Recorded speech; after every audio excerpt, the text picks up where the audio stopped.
All right, good afternoon, everyone. Good afternoon. Welcome. So before we begin our proceedings of this board retreat, I'm going to highlight our safety protocols and expectations.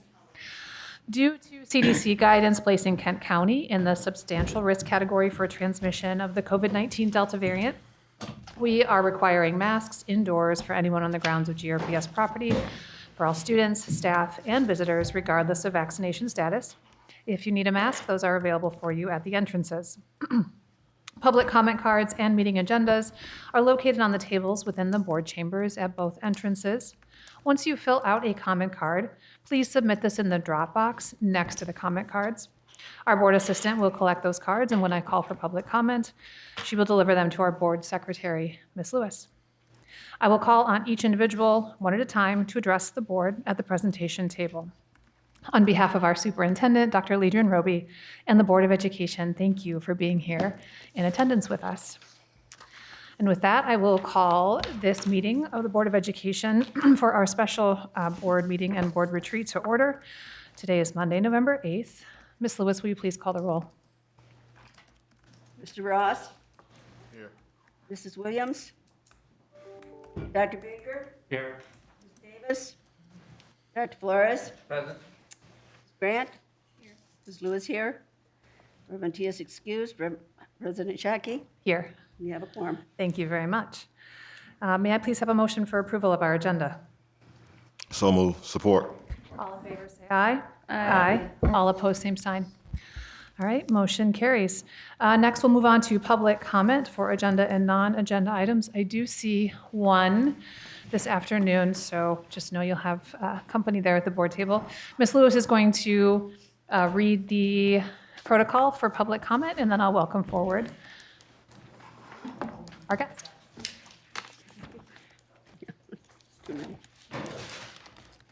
Individuals will be called to the speaker table one at a time to address the board during the subsequent public comment time.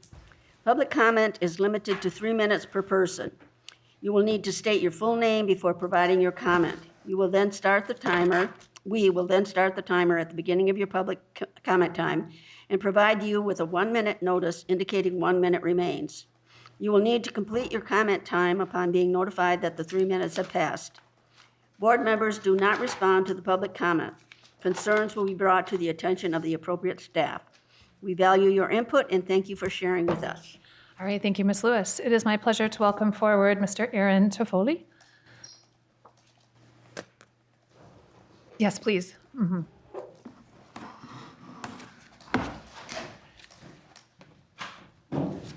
Good afternoon and welcome. Good afternoon. My name is Aaron Toffoli. I have been a resident of the district for 14 years. I have a first grader and I have 2 younger sons that go to this, that we plan on sending through the district. I participated in the community input sessions earlier back in October. And I noticed that the strategic plan, there was a lot of language based on the keywords of diversity, equity, inclusion, equitable outcomes, which they all sound good. I think those are noble causes, but they did concern me. I emailed the district and asked about how these things relate to what is commonly known as critical race theory. I'm sure all of you have heard about these at other districts. I was told that it's not in any way involved in this strategic planning process. I did a quick Google search of Greenway Strategic Group, and in at least one of the bios, it says that they work through a lens of critical race theory and several other critical race theory related, might call them buzzwords, social justice, anti-racism. I encourage all of you, if you have not done so, to look through those bios. I just wonder how this group was selected to work with the strategic plan for GRPS, and I just want to bring forward as a cautionary note. These same subjects were recently almost identical that caused upset in the Virginia governor race. I'm not sure how much you guys follow national politics, but these are just the same things that caused that upset. 1 minute.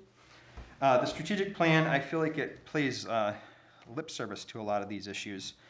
Not the issues that I feel as a parent and someone who actually works quite a bit with the schools, plagues the schools, like transportation issues, the issues between the perceived two-tier between the theme schools and the neighborhood schools. I just want I want to make sure that you are all fully aware of how these things can be seen as in relation to critical race theory, and just wondering how these things are going to be addressed in schools,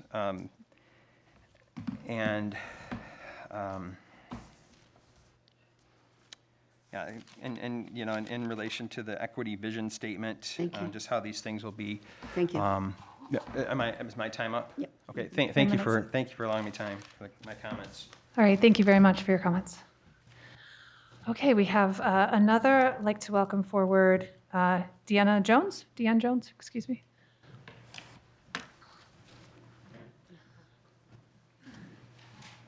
Excuse me, DeAndre, I see it now, forgive me. Welcome, good afternoon and welcome.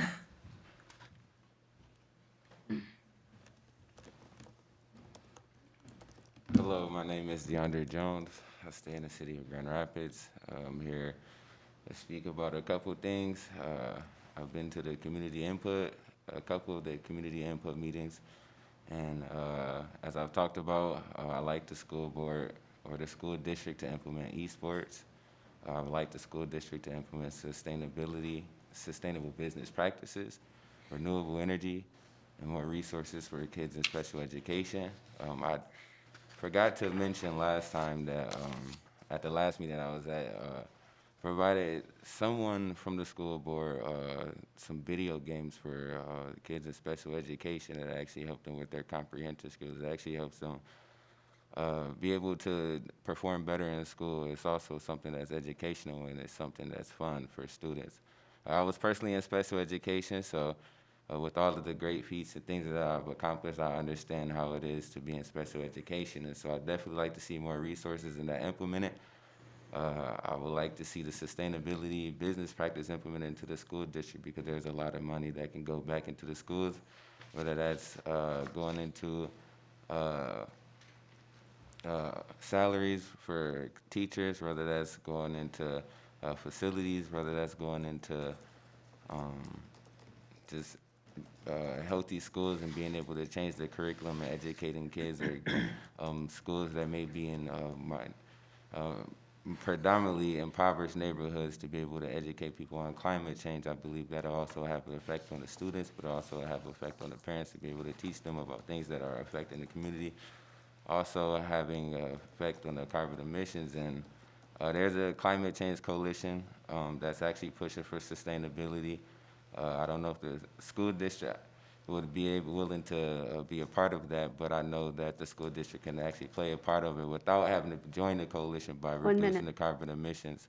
And so I just ask that the school invest in renewable business practices, esports, which could create different scholarship opportunities as degrees for esports now. And so I advise the school if we want to move towards how the future is going, and creating real infrastructure and new changes and opportunities for students, for middle schoolers and high schoolers, I ask that you guys implement the changes that I've put in the community input, not just for me to see this come to fruition, but for everybody to see the school district and the city to be pushed forward, and the educational opportunities and the playing field to be leveled, but being able to create a different culture that's definitely needed to be able to create diversity, equity, and inclusion. Thank you, I appreciate it. Thank you. Good on time, too. Perfect. Okay, that concludes public comment this afternoon, so we'll move into our agenda, and we'll welcome forward Mr. Helmholt and Ms. Greenway. Welcome. Oh, and forgive me, we were going to introduce our new staff member first, so I'll hand it over to Dr. Roby. Good afternoon, everyone. I am so excited and pleased to introduce our new Assistant Superintendent and Human Resources General Counsel, Ms. Anya Lusk. She is coming forward. Today is day one, so she has been just really busy with meeting people, and we thought that this would be the perfect opportunity for her to meet all of our board. Anya comes to us from the east side of the state. She has been a practicing attorney, specifically around education law, for a number of years, and we are just thrilled to have her here. And so I just wanted to give her an opportunity to do a short introduction and to make the connection between names and faces with our board. So Ms. Lusk, welcome again. Thank you very much. Like Dr. Roby says, I've been practicing law for about 10 years now, the last 5 of which was spent exclusively representing and advocating for school districts. And I am just absolutely thrilled to be here and look very much forward to working with all of you. So please don't hesitate to reach out if you have any questions or issues or anything else. Great, welcome to the team. We are delighted that you're here as well. Yeah. Welcome. Bienvenida. Thank you, everyone. This will be the easiest job you ever had. Look forward to it. Okay, now we will move into our regularly scheduled agenda item. President Shockey, Superintendent Roby, members of the board, thank you for the opportunity to hold a retreat today so we can do a deeper dive. We've come a long way from the beginning of this, and we're just excited to conclude this phase of the input sessions with a final report here that Martha Greenway is going to present. I do want to take an opportunity to thank and acknowledge a couple of our community partners, Erica and Raven and Chris and Kyle, who have been running alongside us, working to push us to go deeper, farther, and wider on our engagement. As was shared with the board, they did a report out or a process update on Friday with several really good recommendations that I know we'll be talking about here today, but just want to acknowledge and uplift and thank them for that support. And I think I'll turn it over to Martha, and we'll just kind of go from here. All right, good afternoon, or good morning still, nope, afternoon. I got up at 5:15 a.m., so I'm not quite sure what time it is with the time change. Delighted to be here to share the community input that was received on the strategic plan framework. I would like to, if time allows, cover 3 topics with the board today. The first is to review the stakeholder input. The second is to discuss revisions to the framework from that input and other thoughts that board members may have or have received. And then that would then lead into a revised document, which is scheduled for a vote should the board be willing this evening. And then the third item, if time allows, is to also give the board members an opportunity to provide input on ideas or sources of information, practices you've observed elsewhere that you would like the strategy teams to consider as we move forward in the implementation process. If time does not allow for that third item, then that is something that board members could respond to virtually via email with John Hemhold, and we'll make sure that those get mixed into the process. So I just want to remind everyone of how we got here, so to speak. So between the months of May and July, we did a deep analysis of district performance based upon data that the district provided to us and data we were able to get from the state website.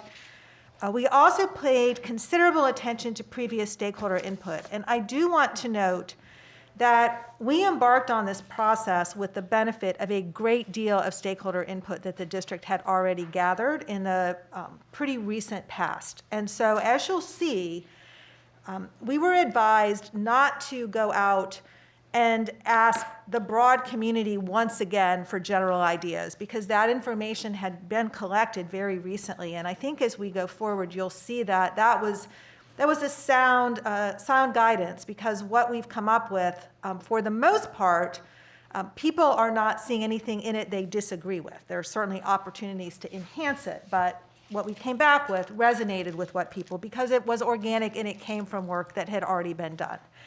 We also looked at comparable districts who have similar demographic characteristics to Grand Rapids Public Schools. We did a series of 20 community focus groups on assets and improvement opportunities, including students, parents, community representatives, organizational leaders across the community. We also had a community survey on the assets and improvement opportunities that drew from that prior stakeholder involvement.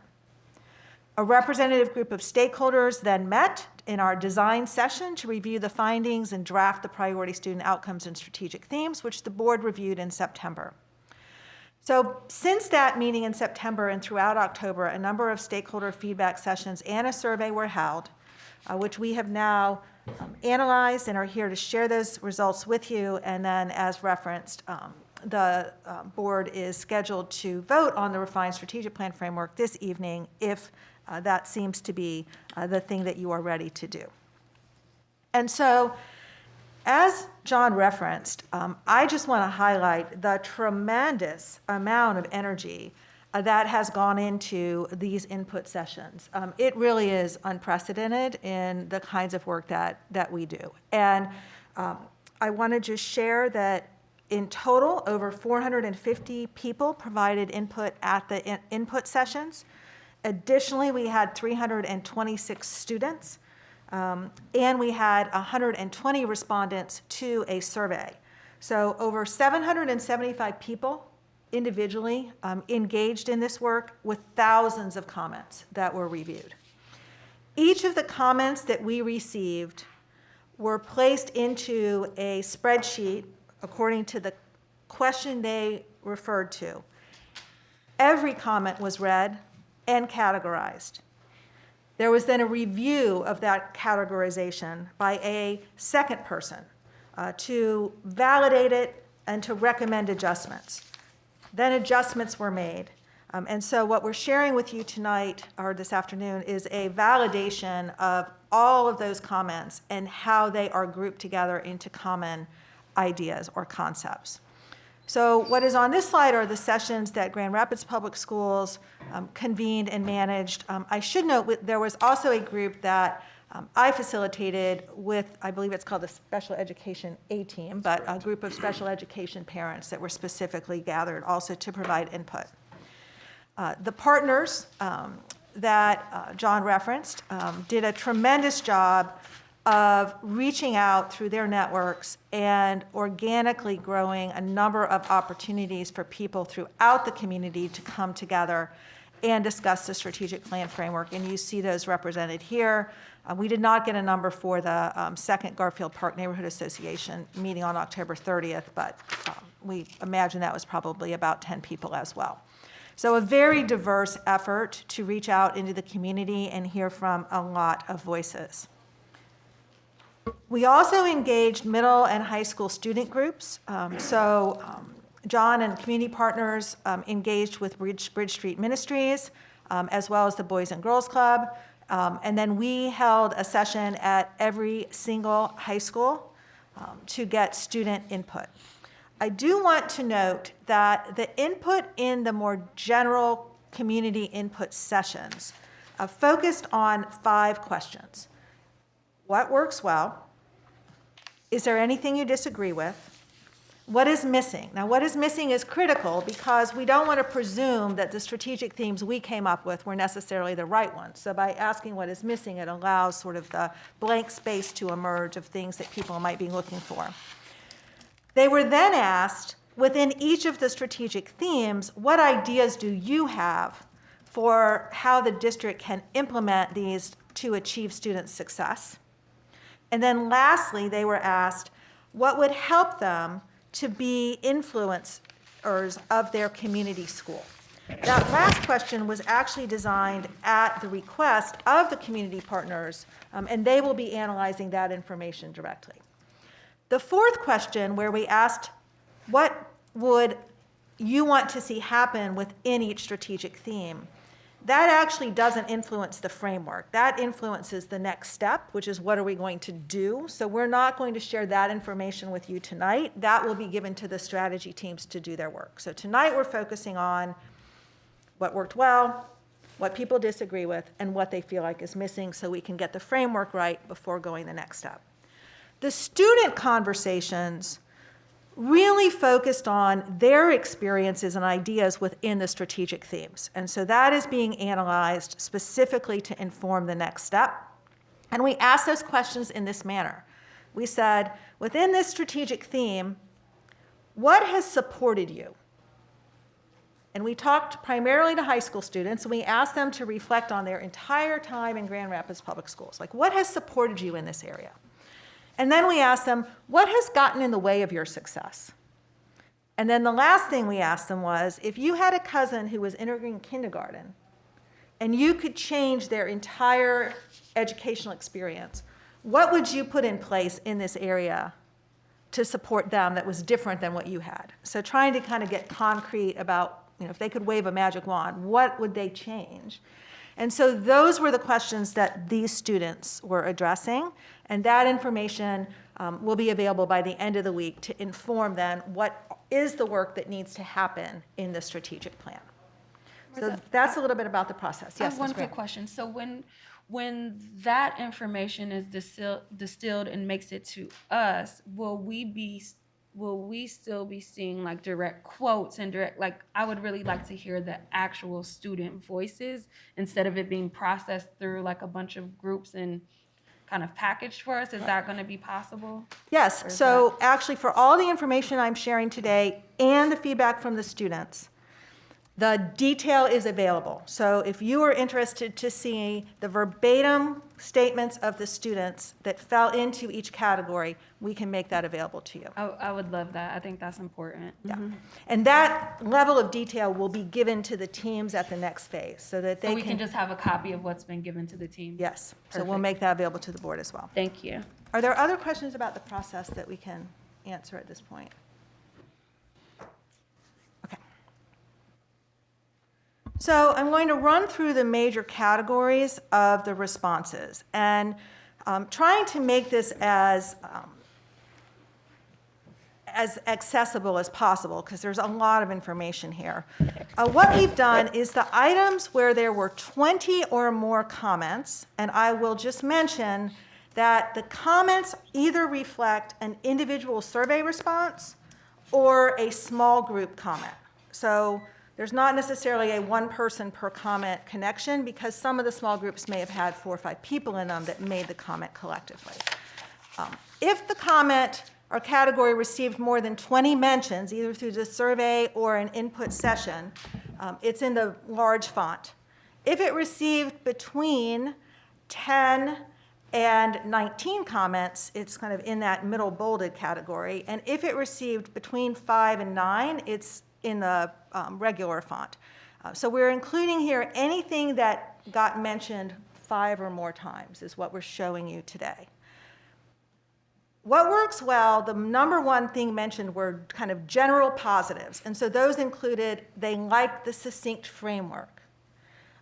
They like that it's organized around outcomes and themes. So just the layout of it, the simplicity, the clarity, the focus.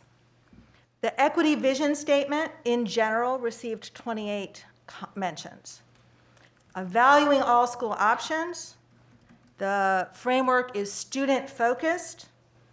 The intention around inclusive practices, and the notion of equity for students and schools. So some people talked about that in terms of all students having access, and others talked about it in terms of all schools having equitable resources. Beneath that, the idea of a focus on a diverse workforce, the language around holistic student needs, which is the first strategic theme, the focus on enhancing program and curriculum, postgraduate success, and the notion of valuing staff and providing support for staff. And then underneath that, you can see the cultural understanding, community engagement, diversity, parent engagement, discipline issues being called out, and student voice. Are there any questions or clarity I can provide on the what works well response?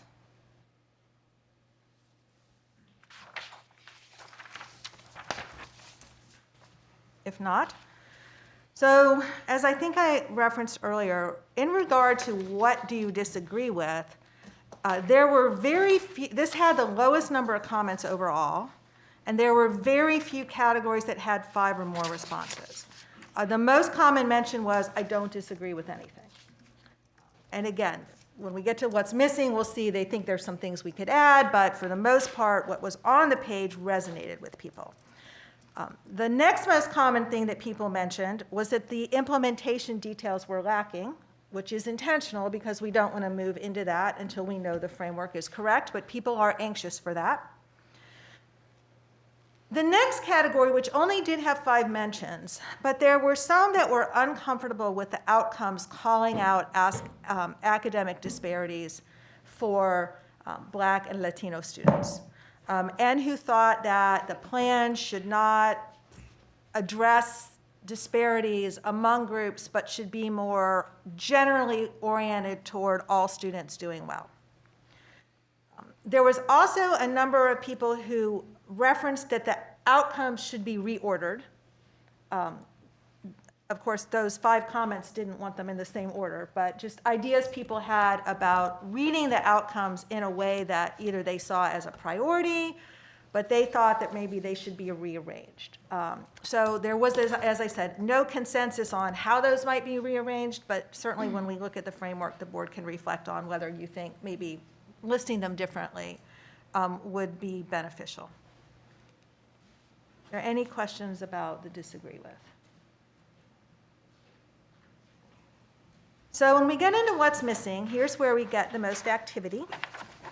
I will state that in some cases, and I will clarify these, when we read what's in the what's missing, what's really missing is the how. People are, the theme is resonating. They just want to know, like, why aren't you telling us what you're going to do? You've been talking about this for a long time. When is something going to happen, right? That's what people are looking for. Staffing issues was number 1 with 43 mentions, and you'll also see that support for current staff came in at 28. We did distinguish those, although there's a lot of overlap between them. I will say that what this is primarily about is that even if the district becomes more effective in hiring, if the underlying challenges of not having the correct roles and responsibilities in place in schools is not also addressed, then hiring and filling the slots that are there is not the only thing that's going to solve the problem.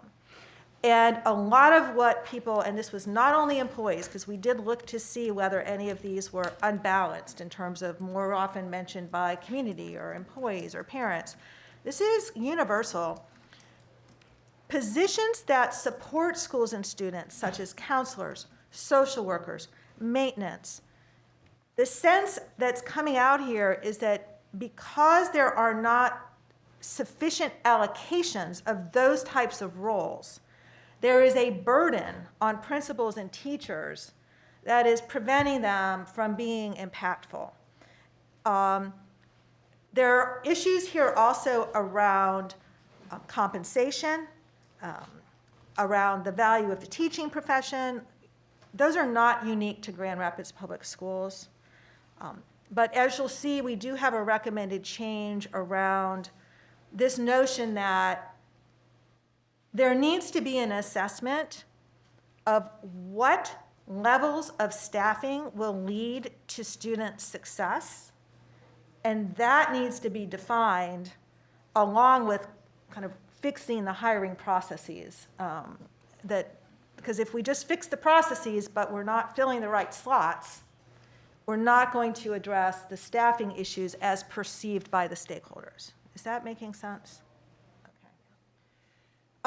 Student support. So much of what people said they are looking for in student support are the non-academic supports that we intended to be perceived in Strategic Theme 1, where we talked about holistic student needs, and then there is actually an objective about increasing supports and services and resources for student academic and non-academic needs.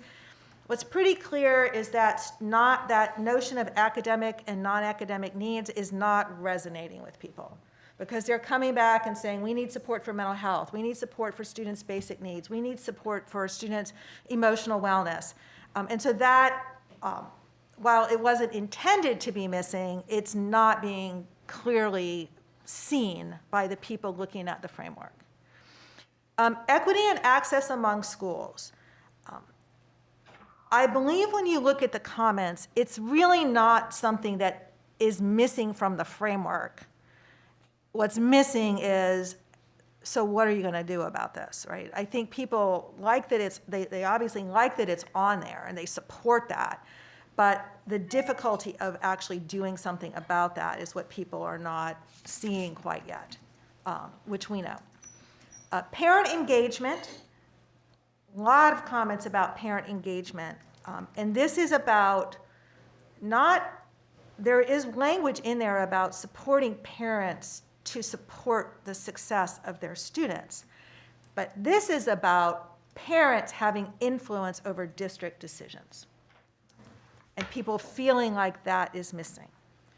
So I'm just going to hop over to the other side to a set that didn't get quite as many mentions, but when we put all this together, it becomes a larger concept, which is over on the right-hand side. We see community engagement with 13 mentions and partnerships with 12 mentions.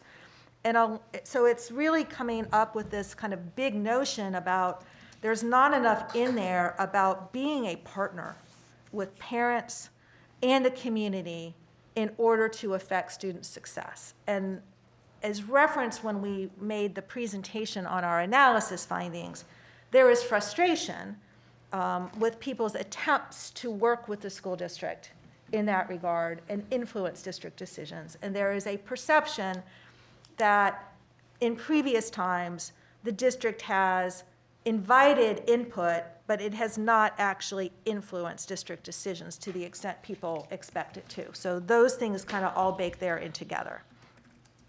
Trust and culture is somewhat related to that. And so a lot of comments about how do we know this is actually going to happen? How will we know what's actually going to happen? Some very just frank comments about, we don't trust that there's anything that's going to happen with this.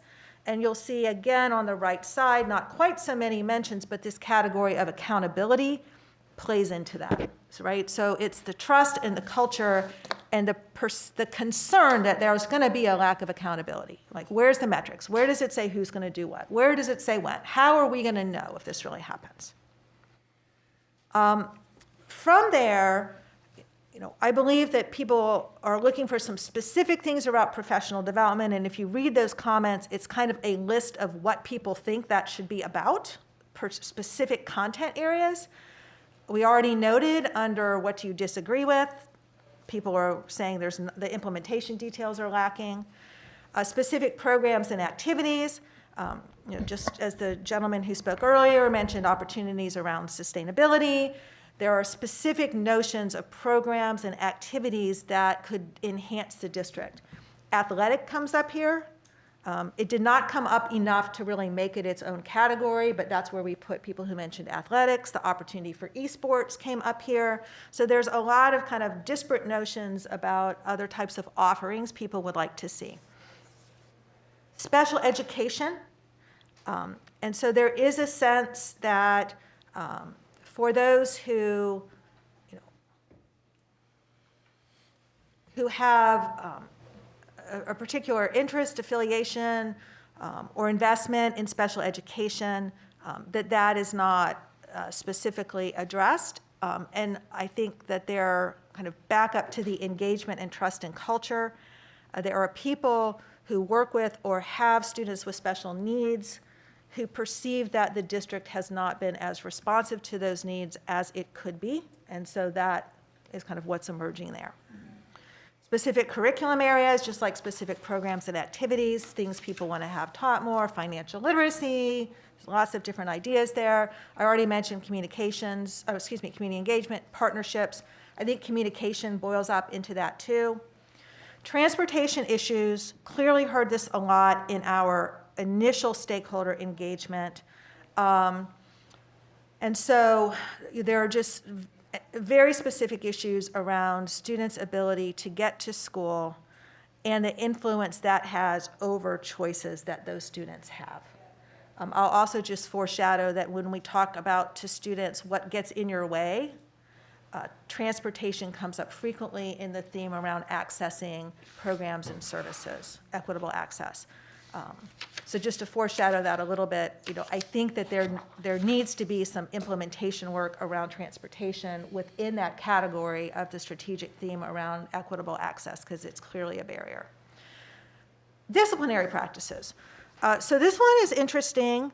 I believe when you read the comments, what people are saying is that aside from the fact that with exclusionary disciplines, so suspensions and expulsions, African American students are disproportionately receiving those consequences. That the overall approach to dealing with student behavior is problematic. So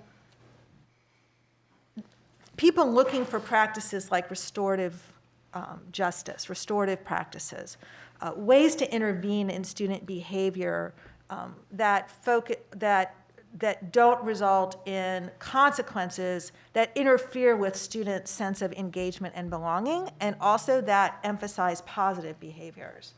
So that's kind of what's baked into that one, is really rethinking the whole way that the district is addressing student behavior. Multilingualism speaks for itself, more Spanish speaking, particularly what was spoken about, but also several of the other African communities felt like they needed more speakers of those languages engaged in the schools. I mentioned accountability. There are some specific comments around the equity statement that we will certainly provide to the equity team and Dr. Campbell so that they can kind of consider those.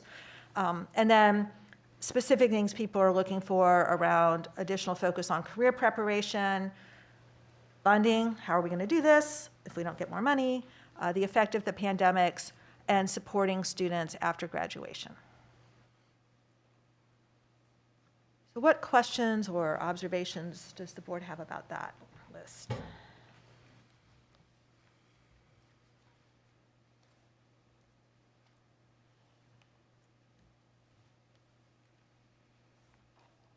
So I can move to kind of where we see this impacting the framework, and maybe that will then take us back to some exploration of some of these ideas. Would you like to go forward with that? Okay. Sure, thank you. So this is dated Friday because that's when the revisions were made based on the input.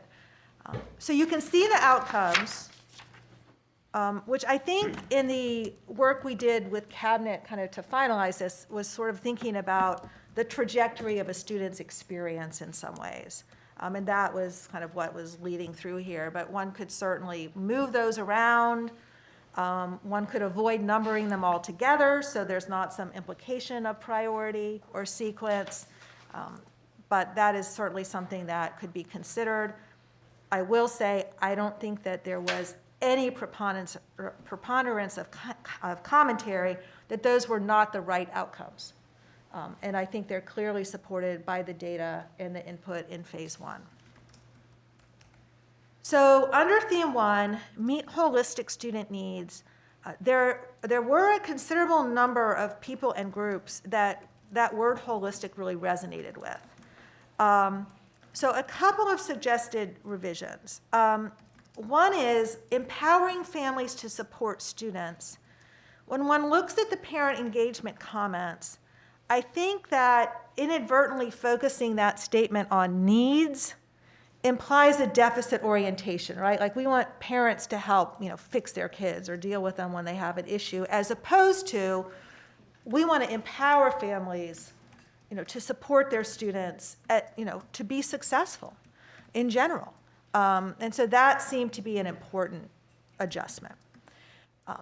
On number 3, the effort here is to more clearly call out that we want to expand direct supports and services for student success and wellness. So for those who were somehow not seeing mental health basic needs, emotional wellness, kind of in here. That language is intended to broaden. I will also say some of what people said in response to that was they felt like the plan was too, quote, academic, and they are perceiving that means that standardized test scores are really going to be the driver of what we push for students. So broadening this to student success and wellness sort of takes that emphasis off of academics. Strategic theme 2, we're not recommending any changes. Again, I think really thoughtful work around the how there, though, is what people are anxious for. Strategic theme 3, again, not hearing any real need to change this one. I think we got some really strong ideas about the what's there. I will say, I think that the opportunity to address approaches to student behavior could fall in this one, or it could also fall under the first one. So there are some, increasing student engagement and influence. If students are constantly being reminded what they're doing incorrectly and not celebrated for what they're doing correctly, that interferes with that. So I think there's places where that can plug in as an initiative quite easily. Strategic theme 4, enhanced curriculum and program opportunities. Again, lots of ideas about what people might be looking for in these areas, but I think the aligned culturally responsive curriculum at or above grade level resonated with people. The curriculum and academic programs aligned with college and career readiness. So again, continuing to hear comments about we need to treat progression into a trade or career as an equivalent outcome to going to college, and ensure students are supported in all of those options comes up a lot. Excuse me, may I go back one Yes. second, please? You were talking about, I think it's incorporate anti-racist and inclusionary practices that advance student participation in programs and opportunities. Is this when we were speaking about social programs, mental health programs, and so on? So I think the mental health programs align with strategic theme 1, the meeting holistic student needs. And I would really expect to see that might emerge under objective 3, the student success and wellness. I think on number 3, objective 2, and I don't want to narrow the thinking that's going to come after this, but I think that number 2 really leans on the district behaviors. So number 2 the other one is more about how can we partner with others, how can we ensure those supports and services are there. I think strategic theme 3, number 2, incorporating anti-racist and inclusionary practices are really about the district policies and practices and ensuring that those are not intentionally or unintentionally biased towards any particular group of students. So At this some could be, point. At some point, you said something about not only letting people know when things are going wrong, but letting parents know when things are going well. Right. And where does that fit in exactly? Right, so I think that could fit a couple of different places. I think it could fit under increasing student engagement and influence.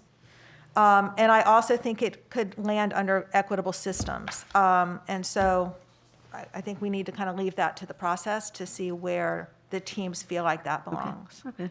But I think my point, Director Lewis, is that it can fit in here as an initiative. And so while it's not, I don't feel like that's missing. I think that there's many places where that can emerge. I'm sorry. I just wanted to clarify your point about the number 2 here. Just so this could be like transportation issues that lead to lack of access or program offerings in one school and not another school. Right, Okay. right. And I will say that if we look at reduced Black students' exclusionary discipline, for example, right? If the system changes the way it's responding to student behavior, that should ideally reduce exclusionary discipline across the board. But that in itself is not going to get rid of the disproportionality if the way the adults in the system respond to Black students is different than the way they respond to other students. And so that, to me, right? That is getting into the anti-racist and inclusionary practices. Is that helpful? Okay, I see. All right. Right? Yeah. And again, I think just thinking about the unintentional consequences of some of, like transportation, for example, right? You know, if we're not providing transportation to our high school students, who has the resources to get a 15-year-old to their school of choice and who doesn't? And what then is the resulting consequence of that? Okay. All right, so I mentioned 4. Okay, number 5. Upon reflection, when we look at what people are saying about what they want for staff, it's not productive so much as it is impactful. And some of the things that are getting in the way of impactful are not internal characteristics about the people you have. It's about the environment in which they have to work and the support that they're getting in order to do their job in a way that's impactful. And so by switching that language, you know, we think that it kind of focuses on the system and how to ensure that all resources are in place so that the workforce is impactful, and puts that emphasis on students, right? The why. Why are we doing this? We are also recommending adding an objective here. So this is one of the few places where we're recommending an addition. And the language is open, obviously, to your feedback. But what we put as a starting point is establish employee roles and competencies for effective district programs and services. So separate from effectiveness of hiring processes and separate from a culture that values all employees, really figuring out if we're going to achieve these outcomes and have student success in these ways, what are the roles and competencies we need to have in place? And then that's what we're hiring for, and that's what we're cultivating.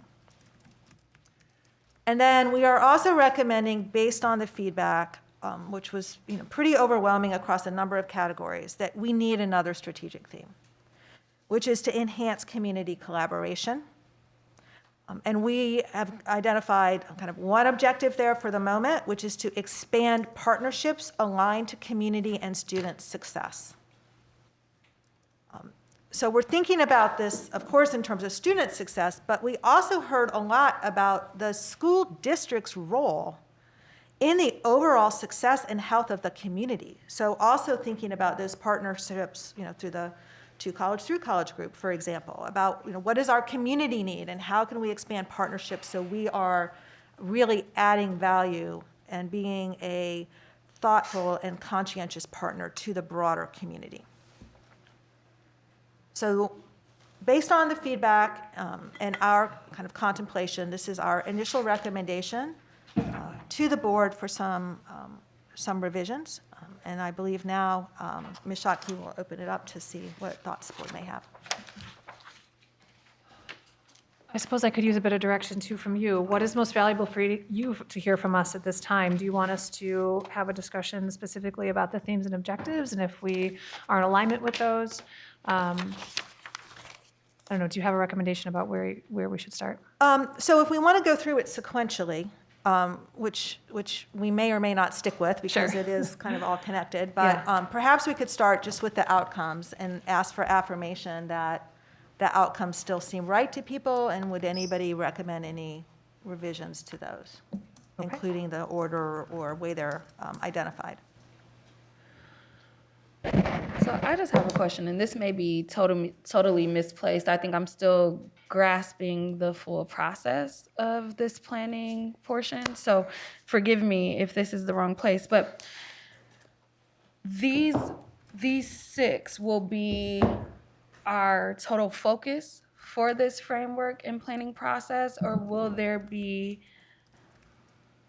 others that may just be a different focus outside of, I don't know if I'm explaining this. I guess, so I'll just tell you, what I'm looking for are some things that just also focus on the sustainability of the district long-term. Like how do we grow and remain stable? And it is by providing better services to, our community, our students and staff.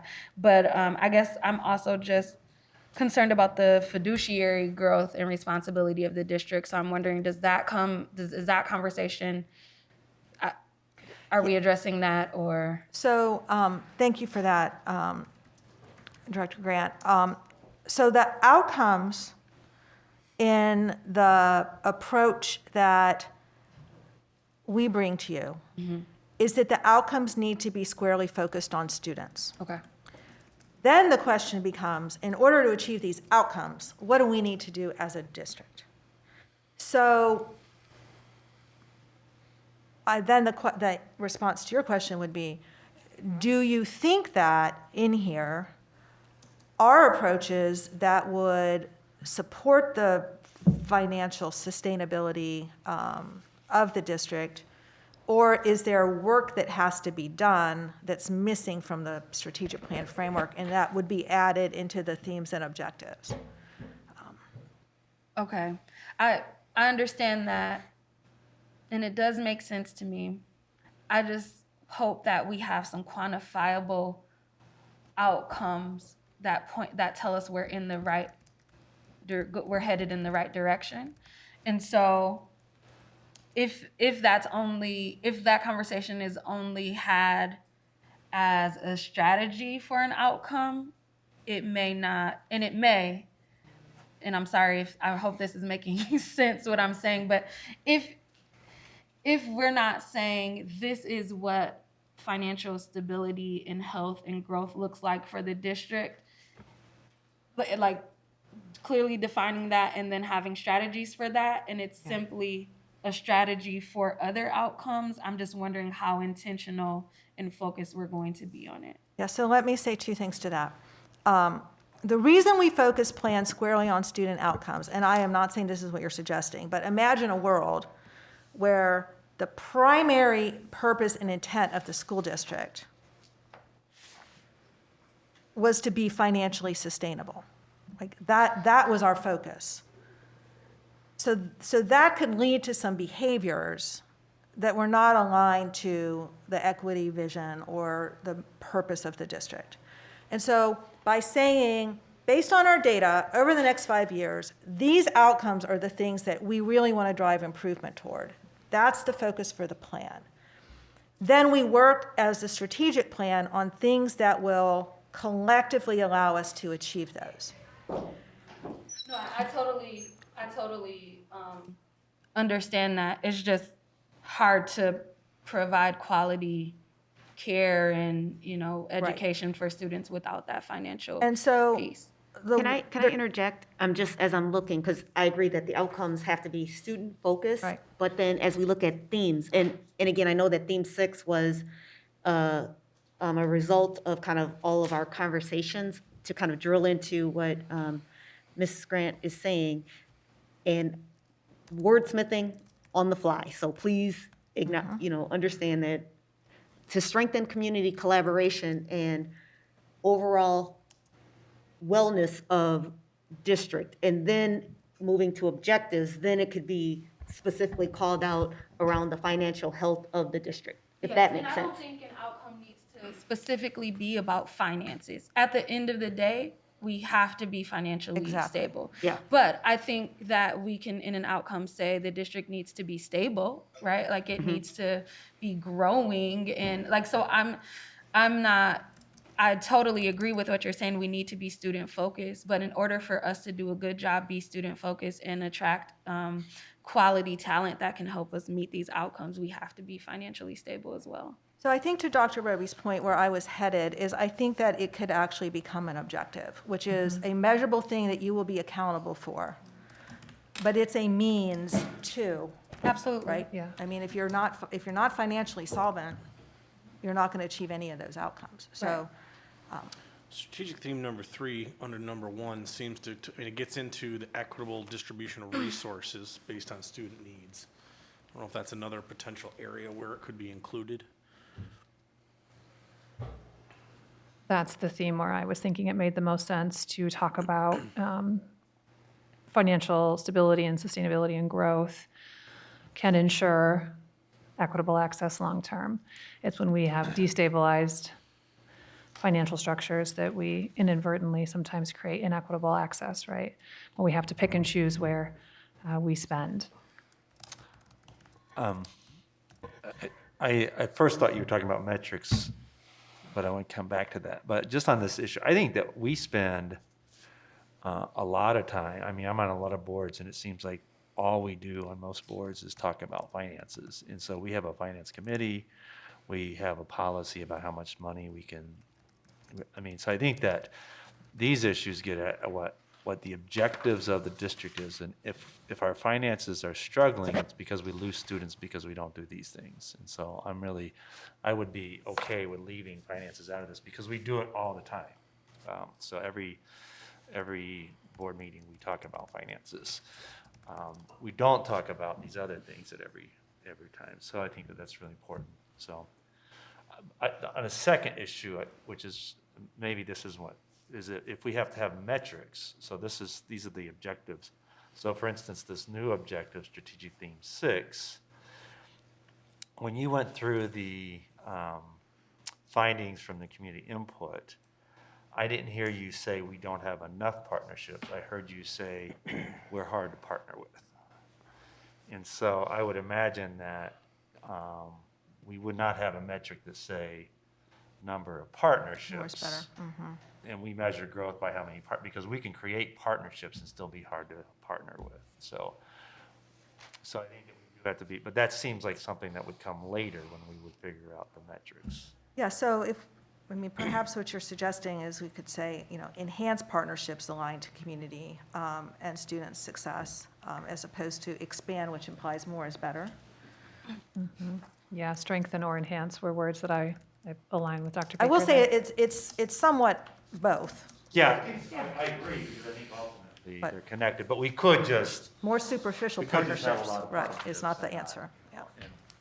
Maybe something related, an objective related to our system, right? We're saying, was we're gonna looking say, externally yeah. to expand partnerships rather than looking internally at what are our systems in developing and sustaining partnerships. Going back to the, which is now, I guess, 3 or 6, the objective around finances, could there be a statement, something that we will acquire and align financial resources to optimize student outcome goals or organizational goals or something to kind of call it out that way? I personally, I don't often disagree with Dr. Baker, but I disagree on that. We spend a lot of time going over the financial difficulties that we're in, the hardships that we're experiencing, where we haven't received enough money. We don't spend time talking about how the district can become sustainable and stable without the help of others. And I think that's what we need to focus on. So we spend a lot of time in crisis mode saying we don't have enough, we have to cut this.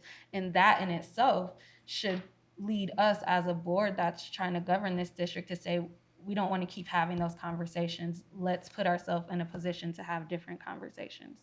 So that's what I'm saying. So I don't think we spend time doing that. And I think, to loosely quote you in our last meeting, like, more money will help us do these things better. I'd like to chime in on this if I could. I know that we talked about managing our facilities and perhaps selling some of our assets, and we always talk about our financial position with respect to income and expenses. And I thought that we were expecting that the strategic plan would also address fiscal responsibility and what our futuristic plans are with respect to either keeping properties or selling properties or consolidating, whatever. I would think that there'd be an appropriate place for another outcome in that, if possible, to support sustainability as one of the factors that we need to achieve as a district. So, I guess agreeing with you and disagreeing with Dr. Baker, which I don't have a problem with. Yeah, I was going to start out with that. It's rare that he and I disagree on things, but, we all look at things from different perspectives. Right, there's no right I would- answer. I would like to also ask about outcome number 5, which kind of leaves me dangling as it says, increase student empowerment, belonging, and agency. I guess I don't understand the and agency. How does that connect? Please help me. Yep, I think the intent is that students should have influence over what and how they learn. And maybe if that's what the intent is, that just needs to be stated. said, yeah. But that definitely came up from students. Okay, so it's a relationship between student and agency?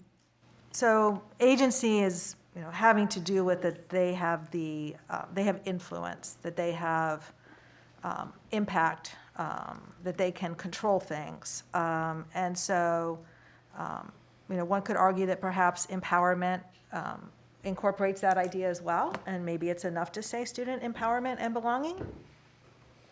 That'd be I think another of way to agency approach as voice, that students have the opportunity to feel comfortable to say, hey, this is what we would like to see in our school culture, our school community, or the programs that we're able to offer.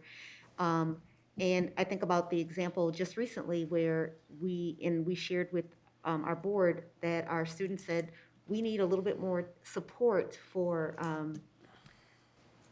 scholarships and applications. And so we acted on that to say, once they made it aware to our attention, it's like, okay, we can act on that. And so to me, that's a way to show students that we are hearing what you're saying, we're trying to dialogue, and then having some ability where possible to make sure that it happens.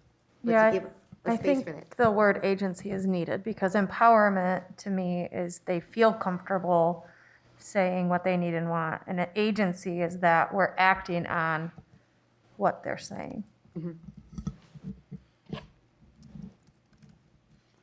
That help?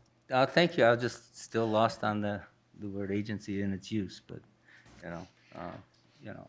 Okay, I want could be to just me. bridge across the.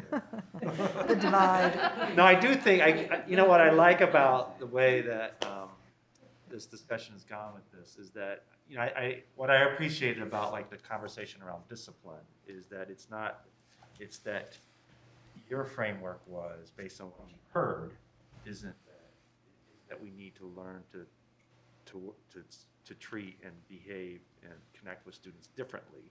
That changes the behavior of students. That's where the consequences. Whereas before we were like, we got discipline problems. So how do we respond to discipline problems with more of what we've always been doing, which is evidently leading to practices that are not fixing the disciplinary problems and are causing exclusion of African American students. Well, I think what I do get now about that conversation is that you're right, Christian. We end up talking about finances when we have to. Contract, this is how much money we have, we can only offer this because we don't have. Whereas this is kind of this different ground is what we're talking about is this is what we're trying to accomplish. How do we do it sustainably through financial policy? So that way we know how, because I have always been frustrated, like, we spend money at every finance meeting, and then at the end of the year, we're doing a contract and we don't have any money left. I'm like, well, you didn't tell us that if we spot all these things, we wouldn't be able to afford the contract. We're not given a way to make sustainable decisions. So I get that as being a really important thing. I don't know how it fits in this. So I have a thought based on, and I'm just throwing something out to keep the conversation moving, but based on Dr. Roby's notion about theme 6 being about kind of being a good community member, right? One could say strengthen community collaboration and stewardship, and add an objective underneath that. So the first one is about being a good partner, and then the other one could be about ensuring financial sustainability or financially sustainable practices, which could then lead to initiatives around making choices about capital investments that are financially wise. Reassessing the budgeting process might be another initiative. So it kind of follows our logic of this is what we want to do for our students. Here are the themes where we need to work, and these are the objectives we're going to actually achieve. I agree with that. Is that making sense? That sounds good, yeah. Okay, so just to restate, strengthen community collaboration and stewardship. And then there would be an additional objective that would say ensure financial sustainability, which would then allow initiatives around capital infrastructure investments and budgeting processes and decision-making and whatever else one might think of in there. And wouldn't that go to kind of that whole feedback that we've heard around,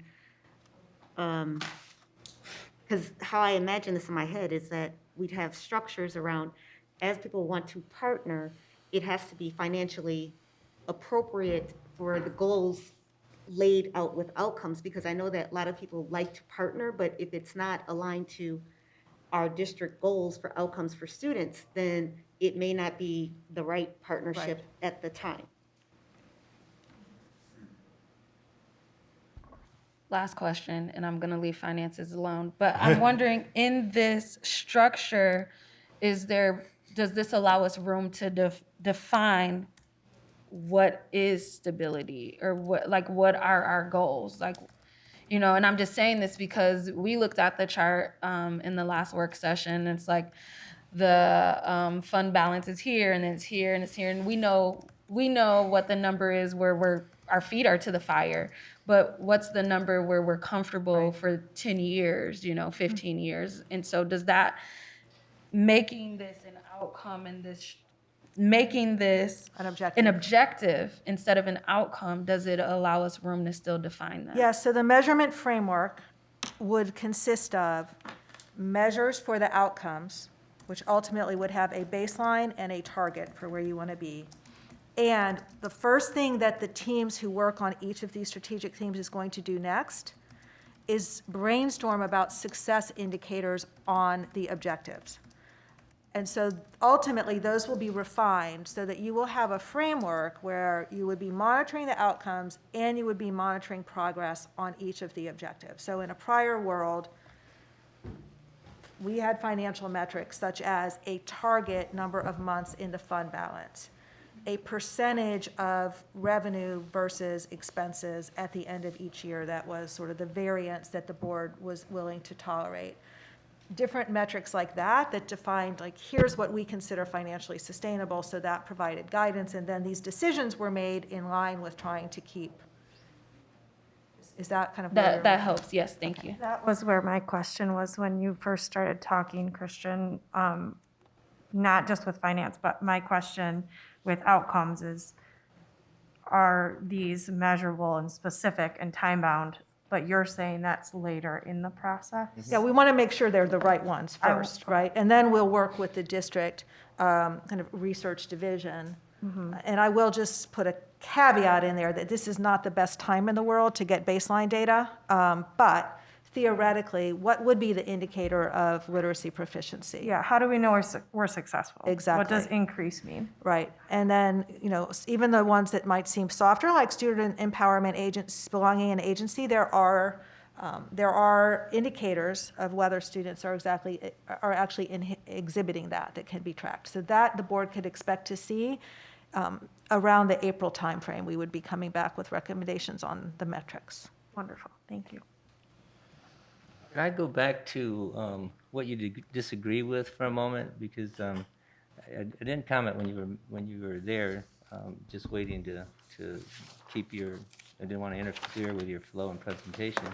But in the 5 outcome, what was it, academic disparities, where 5 people mentioned that was a concern to them. Does that impact at all what we're doing with respect to how we're determining our outcomes and our themes or objectives? Or Is there a need for discussion of whether or not to be transparent and to focus in on what the disparities are between our various groups that we serve? I think that's your discussion. That's why I'm asking. I mean, are you comfortable? I mean, you're saying you're increasing literacy proficiency and math proficiency across the board. You're ensuring all students feel empowered, belonging in agency. But while doing that, and have agency, while doing that, you are intentionally addressing the academic disparities for Black and Latino students, which your data indicate are present regardless of economic, household economics as a variable. Because if we float all boats, that disparity does not get addressed without intentional focus. And so that, some people that participated, questioned whether that was an appropriate focus, but that's your decision.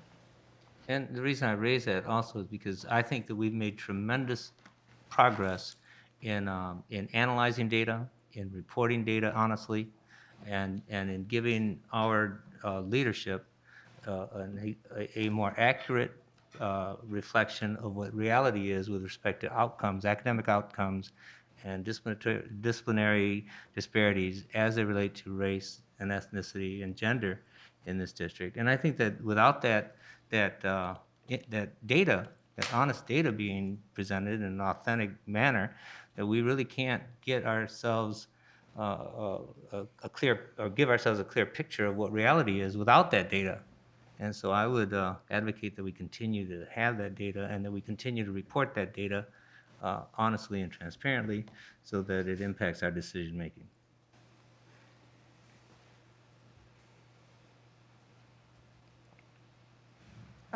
So Ms. Schottky, as I have experienced, these conversations usually don't work well going linearly because people have things on their mind, but let's maybe march back through and see what else we could pick up.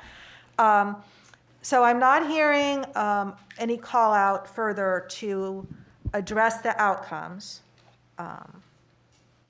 And I don't know if anybody wants to advocate for changing the order, or we can simply make them bullet points, which might remove debate about the order.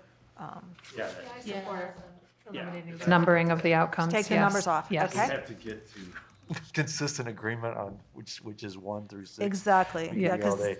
But we won them all, so. Right. They're not intended to be in any sense of priority. Yep. So then, are there any further comments around strategic theme number 1? Okay, just to be clear, so these are our outcomes. We're presuming that by pursuing these themes and objectives, we would reach our outcome. That is correct. So then we should be viewing these. First of all, there's nothing missing from the outcomes. That's right. Secondly, that the themes and then the objectives will make us achieve these outcomes. Right. So it needs to work. The way we like to say is it needs to work from left to right and right to left. So as we look at the outcomes, can we really make a case that everything else in the strategic plan aligns with those? That we haven't just kind of put extraneous stuff in there, because then we have a plan that's 1,000 miles wide and an inch deep. So can we say that? And then it's got to work the other way, which is, do we believe if we implement these objectives within these strategic themes, it is going to produce sufficient effort to achieve these outcomes? And if not, what is missing? So I think the conversation around the financial sustainability, like if we don't have the money or we're not using the money wisely, we can't do it. One question. So I understand the statements that you just said, and so we are also saying, I'm jumping back to a comment from Dr. Flores, if we make no changes, we are also saying that we believe if we leave things as they are, we believe that it will automatically address the disparities if we don't call out the disparities. Is that correct? Or is there another place for us to call out those disparities? So I think there's plenty of places to call out the disparities. I think, from my perspective, if what gets written gets measured, and so if we just make an assumption, and I'm just, for sake of conversation, if we just made an assumption that we were not going to call out number 3, the academic disparities, then we could easily say, well, everybody's doing okay, but then when you start to kind of peel back the onion, so to speak, then you can see where there's some predictability. And so we want to make sure that as we are working with staff and our building principals, and our building principals are working with their teachers in their PLCs, that they're also looking at this data so that they are able to differentiate. And if we don't call it out, I don't know that it will organically always happen. Right. So I guess then I'm backtracking a little bit and asking, have we done enough call out? Is this enough call out that we need to do here? Are you saying in the objectives, that are the objectives specific enough? Yes, since we're asking the question, is everybody good? Is everybody fine? That's I'm not saying, I'm asking. I don't have a hard stance. I'm just. In the priority outcomes, I wanna are make these sure I'm not 6? missing anything. Right. I think also in kind of the elephant in the room is when you look at a strategic plan, it has to be a living, breathing document from the standpoint of we have to have something, right, to box us in a framework of these are the things that we are saying that we are going to do.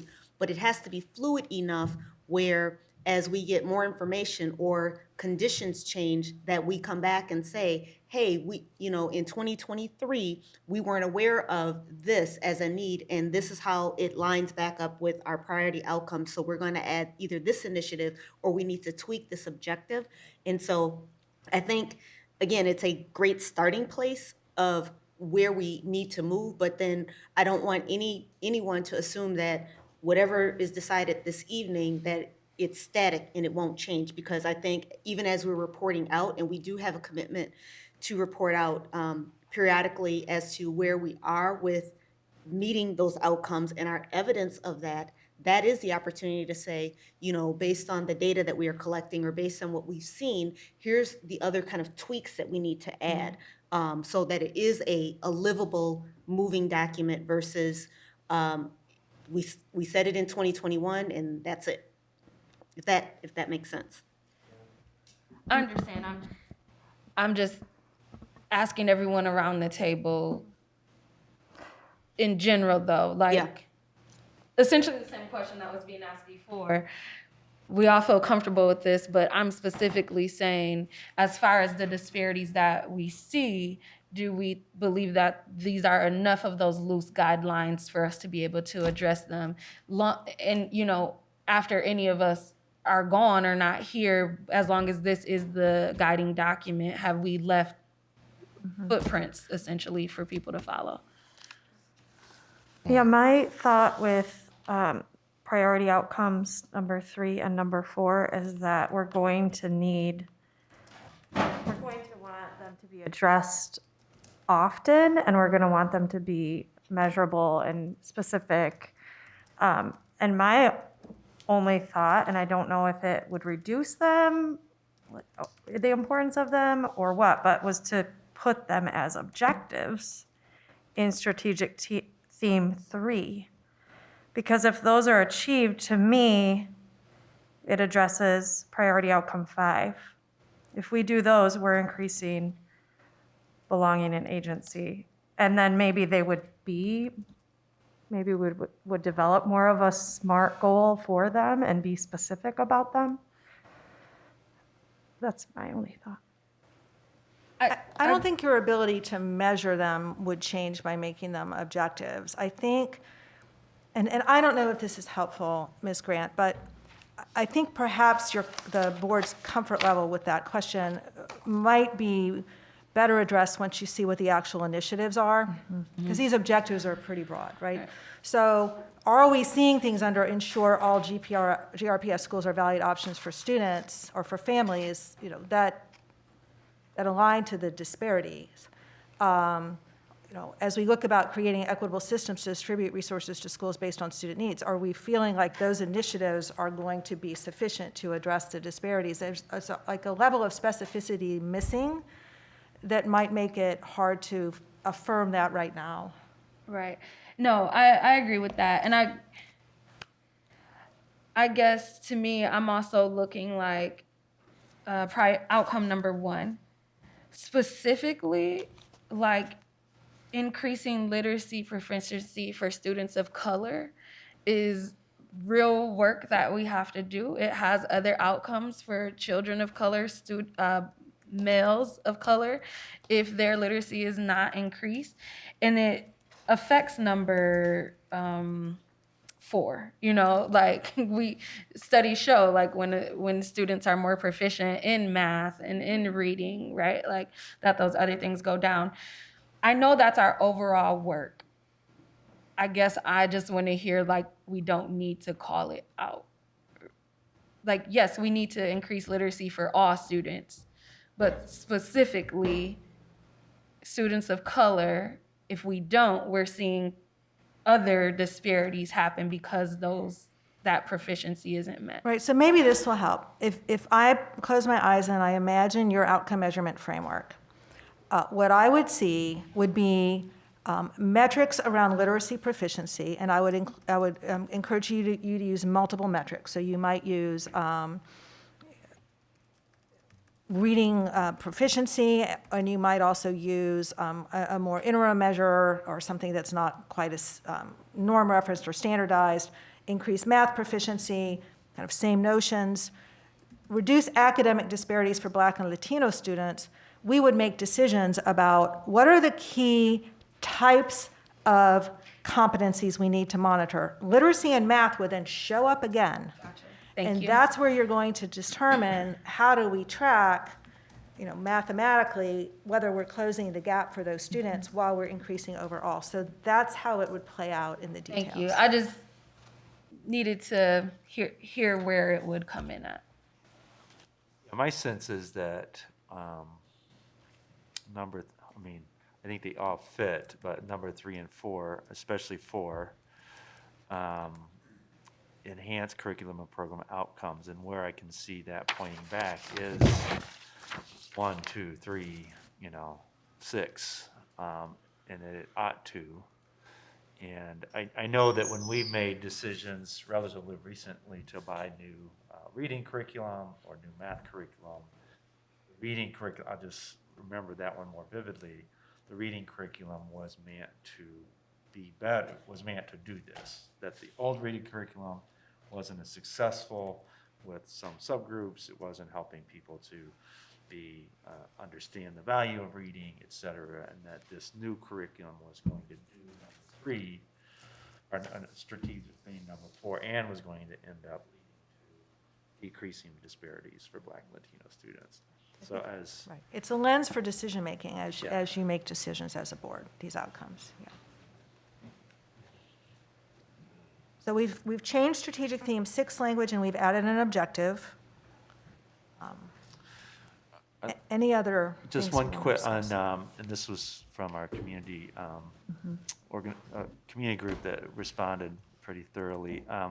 Does the language changes that we made with strategic theme 6 get at improving trust and relationships? So we change it to strengthen community collaboration and stewardship. Does that seems to get, and then the second question, the second edition of the objective could get at increasing the trust and relationship, because that gets also at my question about expanding partnerships versus. Yeah, I think the question around trust, culture, communication, I think that's an open question for the board to discuss. Do you feel like that the need for the district to intentionally improve the trust of the community, is that something you want to call out? Or can you see how it could be embedded in these other items? I think that when we did our superintendent search, we said we were looking for 2 main things. There are a million things that have to be done, but 2 main things. We needed to improve the culture of the district, and we had to be really honest about that, not just for the community, but for the staff and students that are here every day.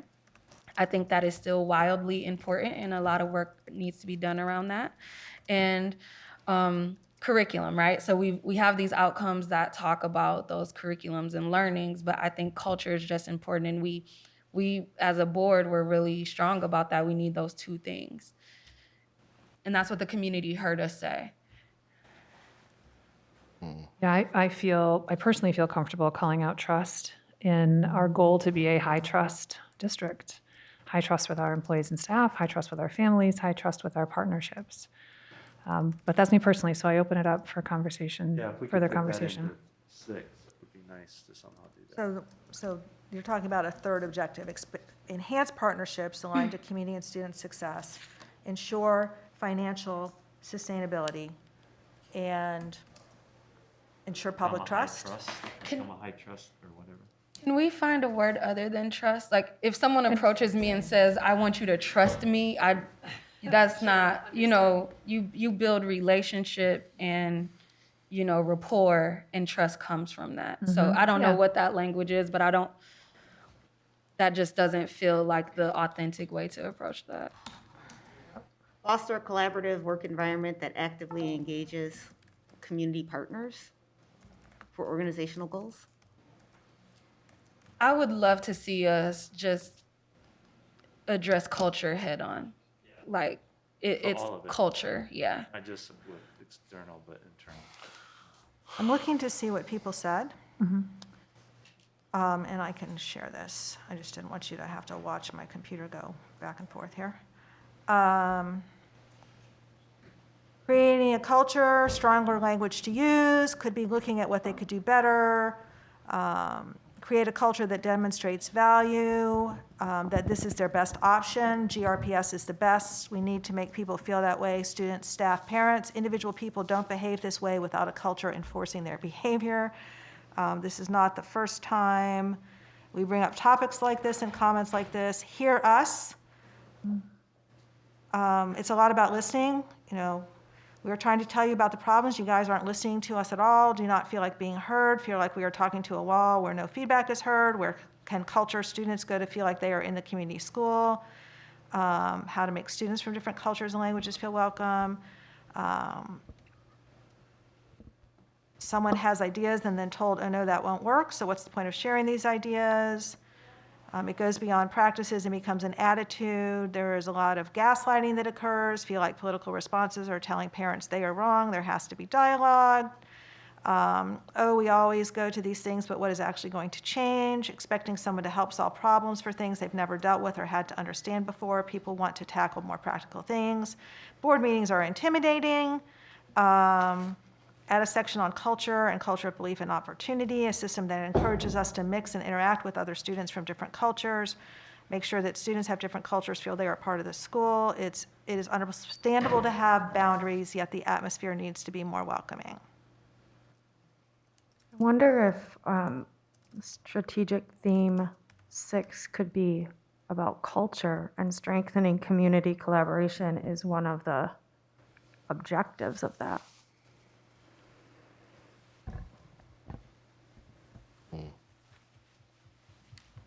I would agree with that, and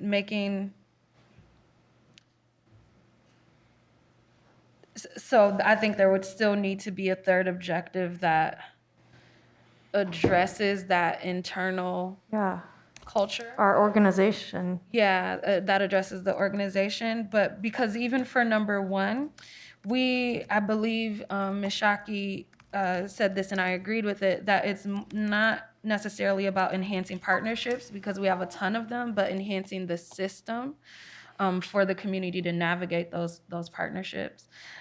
So if we made number 1 more systems aligned, and then maybe added a third one, and I don't know if we're bullet pointing everything or if we're numbering them, but if we are numbering them, I'd like to see the culture one, or whatever we call it, above, like up top. Could be like based on even that community feedback. It seems like it's pretty important.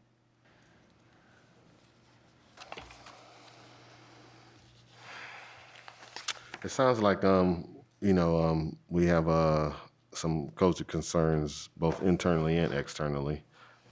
So I'm wondering if there is something alluding to, there's already something alluding to that in strategic theme 5, culture that demonstrates value of all employees. Maybe that could be wordsmithed to capture more what we're talking about internally. But then as far as our partnerships, to your point, maybe there is something that deals with the external engagement from a culture perspective that might be added to to theme 6. I don't know, because it just seems like we obviously are talking internal as well as external, and I don't know if we can put that all in one. I think you're right. One of the main things we've said for quite a while, we knew we had to change culture to attract the type of talent that we want. So in number 5, that makes sense. So I'll just note that, I think you're talking about two different things a little bit, and I hesitate losing the emphasis on number 5.2 to really, that demonstrates value of all employees is so critical. As a specific intentional thing to ensure that your employees feel valued is different than this broader notion that you're talking about culture. And so just pondering, if number 6 became create a culture of trust and collaboration, and that was the theme. And then you had, we need to figure out what the objective around, sort of the culture would be, but the second one could, I still think we want to make sure that when we talk about enhancing partnerships aligned to community and student success, we leave room in there for an initiative around changing the systems for community partnerships and engaging parents, because both those things really need to belong under there. Ensure financial sustainability, kind of does get to that culture of trust. You could still put stewardship in there, create a culture of trust, collaboration, and stewardship, if you wanted to include that word in the theme. So a culture of trust, collaboration, and stewardship. Would transparency fit in there anywhere?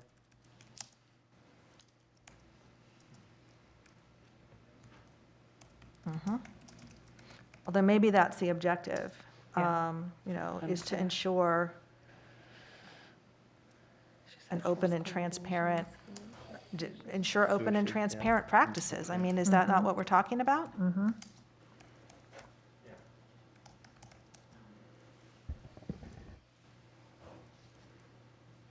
And maybe we even put the word responsive, open, responsive, And transparent. and transparent. Yes. Because I think that responsive piece, if you heard those words listening or hearing, comes up a lot. Which is why I think it's so important to demonstrate what you are here. Like you heard, and now you're doing something with what you heard. Okay, so 6 would become create a culture of trust, collaboration, and stewardship. The first objective is to ensure open, responsive, and transparent practices.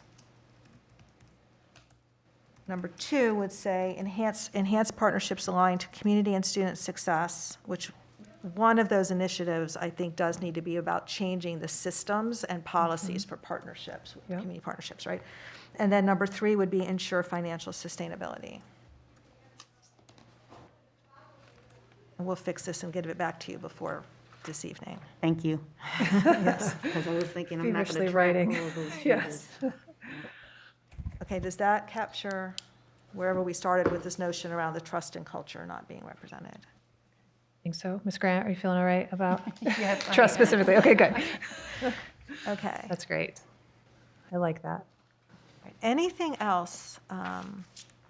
You want to walk them through one by one? Sure. Everybody again, Strategic so- theme 1, and everyone, and again, with Dr. Roby's very important point that annually, when you see what's happening, you can adjust, you can add, subtract. So strategic theme 1 for the moment. Strategic theme 2. And I just want to state publicly, while strategic theme 2 has only one objective, that is an extremely weighty objective. So, Yeah. and that's going to be very complex. Strategic theme 3. I guess I'd like to recognize that our community partner suggested addressing racial disparity in discipline in this 1, 2. So just wanted to open that up for dialogue about whether or not that was captured in the priority outcomes or if that should be included in this one. I believe that the practices around exclusionary discipline need to be an initiative. Yeah, okay. And I'm concerned if we like pull that up to the level of an objective, then what's the work to be done, right? So I think we can ensure that no argument that that needs to be on the page. I think it needs to be an Thank you. initiative that's actually sustained work. Well, and I like the way you phrased that in terms of changing the way, to making Mm-hmm. inclusionary practice about how do we engage student behavior. Yeah. That's, that's meant to, and then connected to the anti-racist. I think that there's a, like you said, like the one before, that's a weighty objective. There's a lot underneath that, but we have to. Okay, strategic theme 4.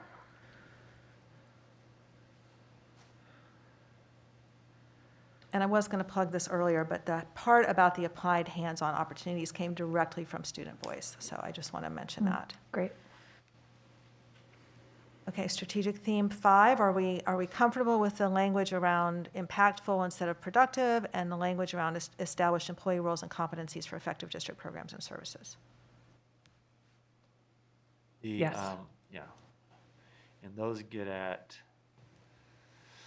so number 1 is hiring, the other 2 would be, well, the second one would be retention as well, so retention is included.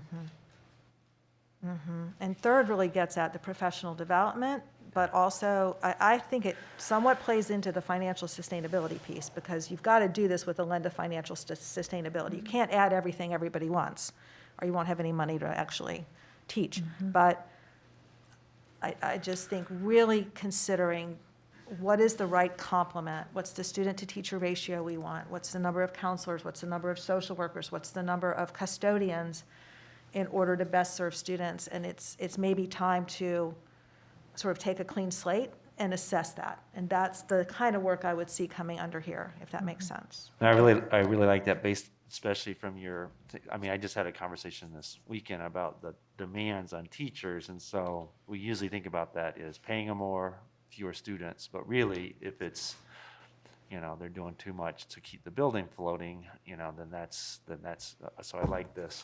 So it's not just more staff, it's the right staff with the right roles and training. You know, in theme 5 though, one thing does come to mind. I don't fully know how to articulate it, but I think there's something in regards to efficiency as well. You know, I think sometimes it's not a matter of not necessarily enough folks. I think sometimes processes may be such that, you know, results in, you know, frustrations on the part of employees or staff, teachers, building folks, whatever the case may be. And so I don't exactly know where to insert that, but I do think when I see effective district programs and services, I think there's an efficiency component that supports or promotes effectiveness. Could you just put a comma, efficiency right there? Efficient, effective, efficient district programs? We could do that. I'll also say, Mr. Ross, in writing this, I had that in mind, and I was thinking that perhaps that could be just the work of that could be a strategic initiative under here to create, efficient processes or process management, or that sort of work could fit as one of the efforts to do this, because you're not going to have effective district programs and services if they're broken and they don't work and they are not customer responsive. But do we want to add the word efficient in the objective? No, not necessarily. Okay. You know, I'm open to what you just offered. I just wanted to put that out there. I don't know if others have thoughts about it, but no. I think it's a good point, but I do think it could be addressed that way as well. Okay, and then strategic theme 6, the new wording would say create a culture of trust, collaboration, and stewardship. The first objective is to ensure open, responsive, and transparent practices. The second objective is to enhance partnerships aligned to community and student success. And the third objective is ensure financial sustainability.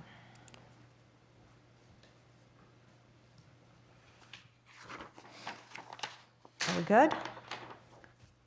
Okay, we'll get a clean version of this good. as soon as we can so everybody can take a look at it.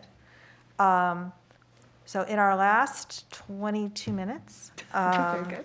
I just want to preview the next steps and then invite the board to contribute to that. So as you can see on our chart, there we are. It's November 8th, so we are taking all of the vast stakeholder engagement, and again, I want to congratulate the school district and partners for just a really tremendous effort to reach people and give people an opportunity. So tomorrow, we are training and supporting strategy teams that will be organized around each of these strategic themes that will include district staff who have been identified for their kind of expertise and forward thinking in these areas, as well as community partners that have expertise in these areas and can bring new ideas to the table. These teams will develop success indicators for the objectives, as well as the strategic initiatives. That timeline is going to extend through January. So we realize that this is really important work. We realize that this is a time of year when schools have a lot of things happening.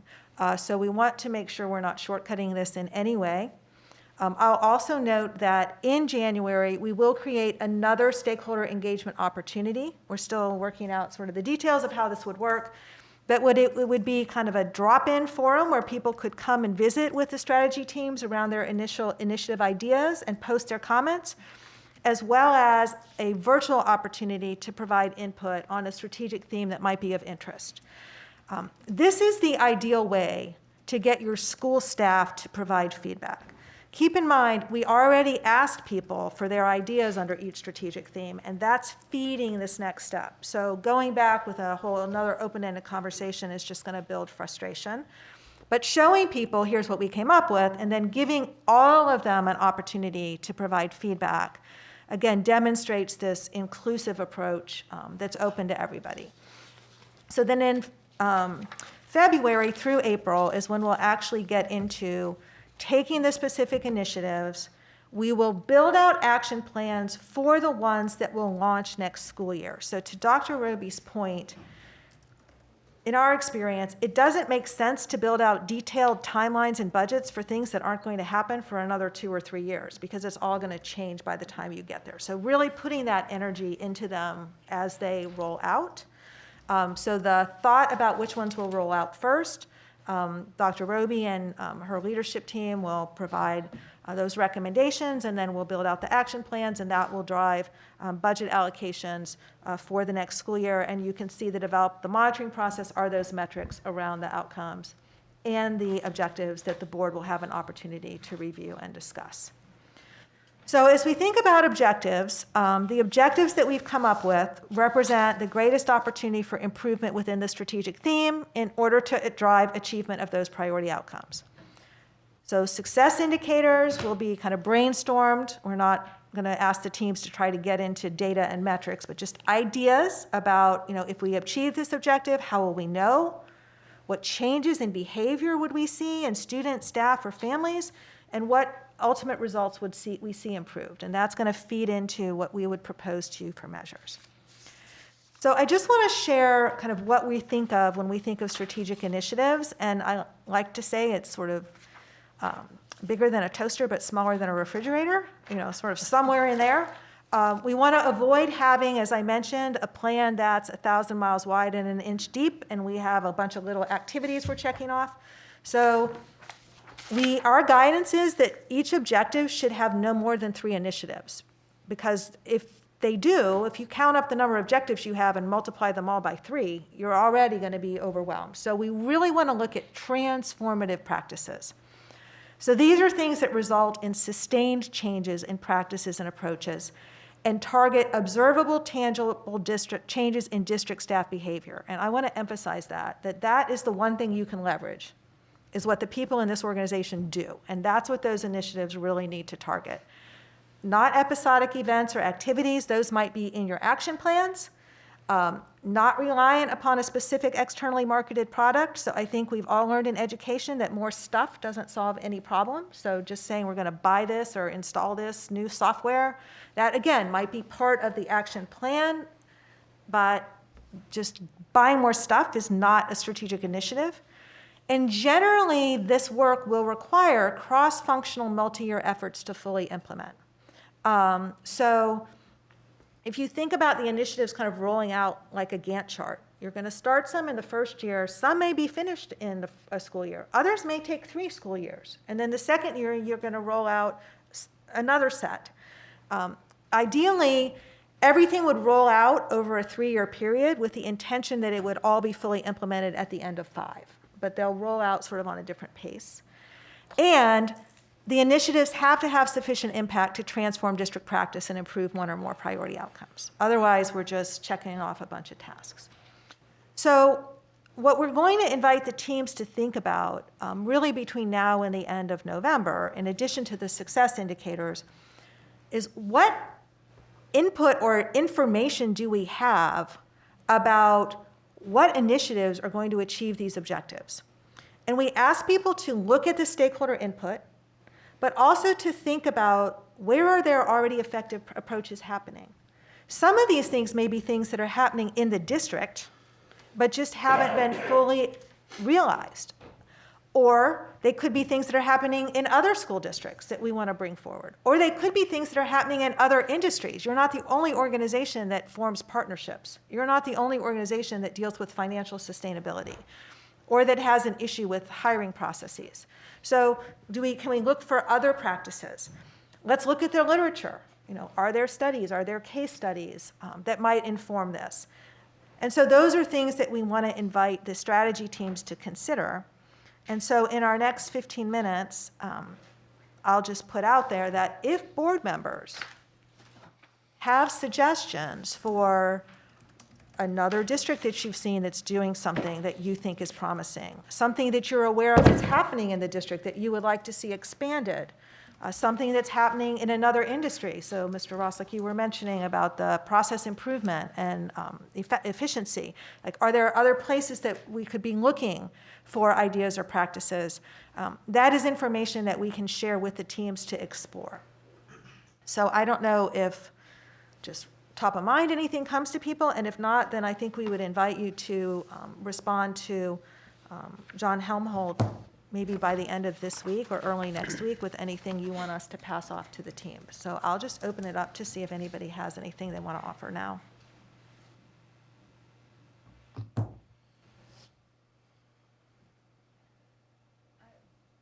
I think there are absolutely probably some districts doing some things that we can learn from, but I think I've learned, we'll look at something that looks shiny and amazing and feel like we're so behind.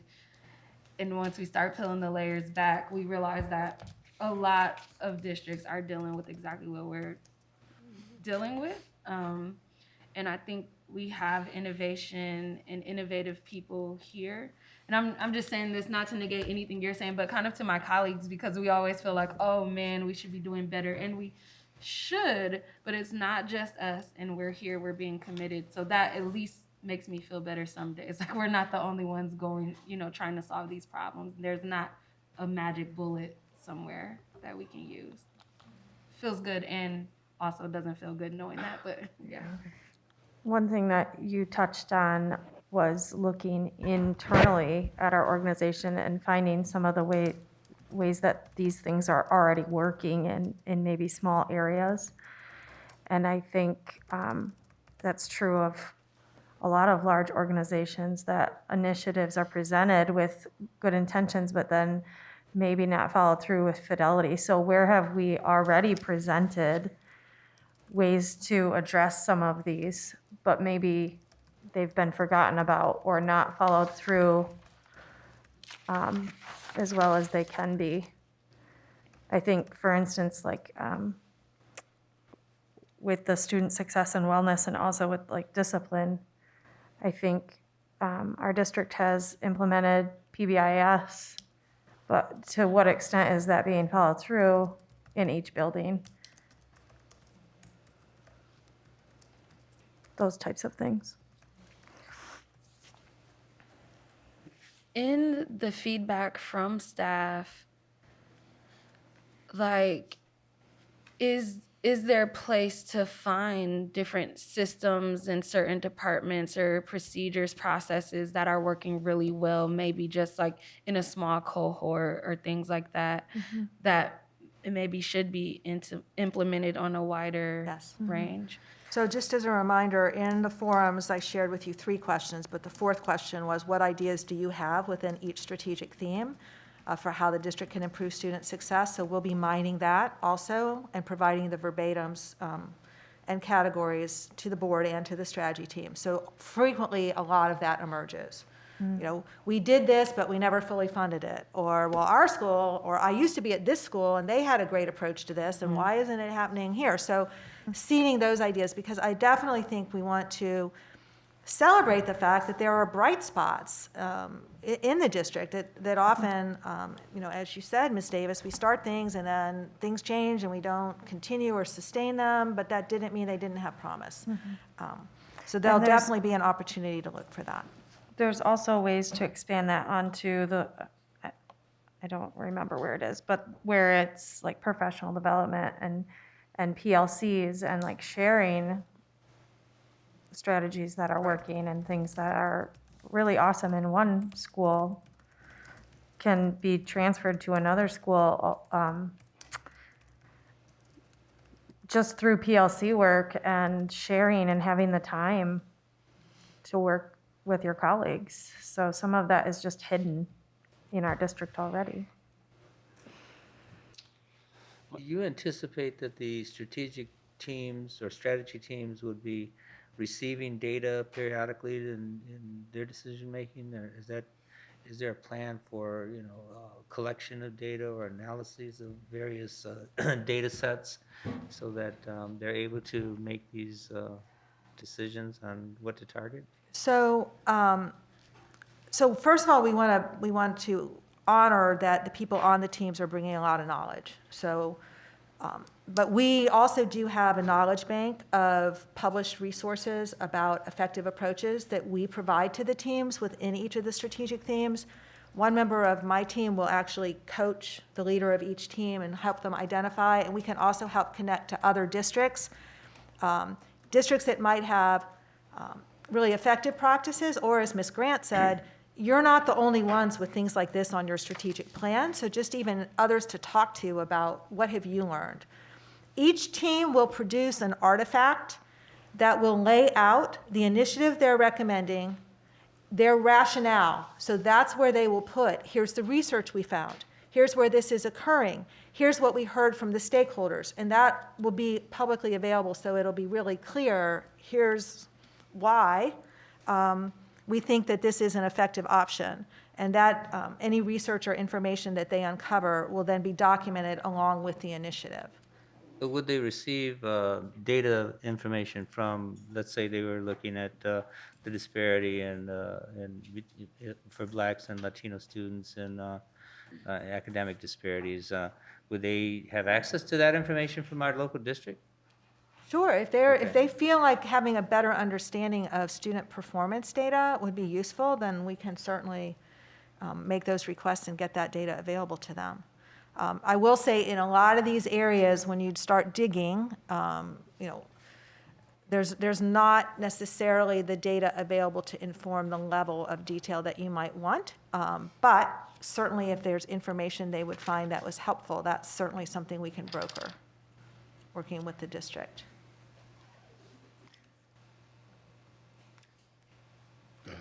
My thoughts, one is that, you know, one of the reasons I was really interested in you guys doing this is that is your connections to other places. And so to some extent, you know, I'm really invested in this district and I don't know a lot about other districts. I do visit other districts and find that they have nicer auditoriums or those kinds of things, and I'd love to have that, but I don't know that their outcomes are any different. But I would say that there are, so like hiring practices. So I know that there's a general difficulty in hiring teachers right now, and especially bilingual teacher. But knowing whether or not it's particularly hard to get a job at GRPS versus other places, I think is something that we need to know. I also think that there are really good examples of within the district. So there are some schools that are better at preparing students to think about college than other schools. And certainly, if there are schools where students are not encouraged to think about college, then they would be less responsive to the performance metrics that, we get measured by, and obviously not going to be as successful. So how do we get at that? But that seems to be like this work. I don't know if there's a district that's similar, that's better at getting kids to think about college than this district. But I do know that there are good schools within this district that are good at getting about college, that are better than other schools in the district. Yeah, and so those are actually the whole area of post-secondary attainment is one where we've done quite a lot of work across the country and can definitely share some bright spots, not just in terms of traditional 2- and 4-year college access, but also certification and training programs. But I also think, to Dr. Flores' question, some of what may be helpful might be looking at performance across different schools on indicators that are available, and you do have the data about college matriculation. The other thing I want to point out is that this is getting more detailed as we go. So as we build out these initiatives, we might suggest something around some best practices around post-secondary attainment. When you get into actually developing that initiative, and that's when you break it out into, here are the specific things that have to happen, that's where getting into some school-by-school data, or really disaggregating and understanding who's this working for, where's this working, where's it not, so we can target our implementation. So those levels of details will come at yet one more stage. On the template that I referenced, because we do try to get these teams out of doing the work everybody's always anxious to do, which is figuring out how, the details of the how is where we want to land, but we don't want to start working on the how before we're clear about the why. So that's why we're staying here for the moment. But there is a place on their template for them to put all of the ideas they have or what they found about effective approaches in terms of implementation requirements. So that does not get lost. So they can note that. But variability is certainly something that as we move into implementation, we want to look at how that's happening. And interestingly, in some work we did in another school district, we found that one of the best schools at getting students into post-secondary options had the highest students in poverty graduating from high school. And so what was it, and particularly for students of poverty, but when you looked at students of poverty who were actually at the highest performing high school, their post-secondary attainment was among the lowest. Because overall, that school looked great, but when we looked at how are the students in poverty doing, they were not doing well at all. So if we, again, it's just interesting. Like if we want to find out who's doing well, you can dig into the data, say, ooh, it was this school over here. They've got something going on. What is it that they're doing that the traditional high-performing school can learn from? Is this as far as the strategy teams? Has a composition of those been established? And I'm unaware. Yes. Yeah, we have a number of internal candidates along with a few community representatives. We did also receive some suggestions from our community partners that we still need to finalize. But the individuals have been invited for tomorrow. We may have to move a few things around, add a few additional names, but yes. We put emphasis on not pulling staff out of the buildings in our initial pass in this, but one of the feedback that was shared, which we very much hear and agree with, is that there wasn't enough building level and classroom level in this. And so Martha referenced a little bit of how we can be creative and not demanding where they must take 2 hours per week, 5 times over the next 5 weeks to participate in this. So I think we're looking to build a more inclusive process that will provide for opportunities at the building base, particularly school administrators, but without pulling them out multiple times each week over the course of several weeks. And the other advantage to the more inclusive approach is that you're not reliant on the 5 principals that happen to assign to these 5 teams, but you're providing opportunities for every principal and assistant principal and teacher to weigh in, which we find is much more effective in actually getting the end result you want, which is getting their engagement. So. Well, and I guess I raise that in general because as I think about this, particularly when we start talking about going back to strategic theme 5, it does seem really important that our staff folks have good opportunity to be involved in this and possibly, even if that means adjusting the timeline, it seems that their voice is more important than adhering to our timeline, at least in my opinion. So that's just why I raise it. I don't know if we are confident that we can get that voice and still adhere to the timeline, but I guess I'm just curious on your thoughts of that because I think that's pretty important. Yeah, so let me tell you what our thoughts were, and then you can respond to that. So the thought was that in the second week of January, we would pause in the process. By that point, the teams would have their initial drafts of their strategic initiatives.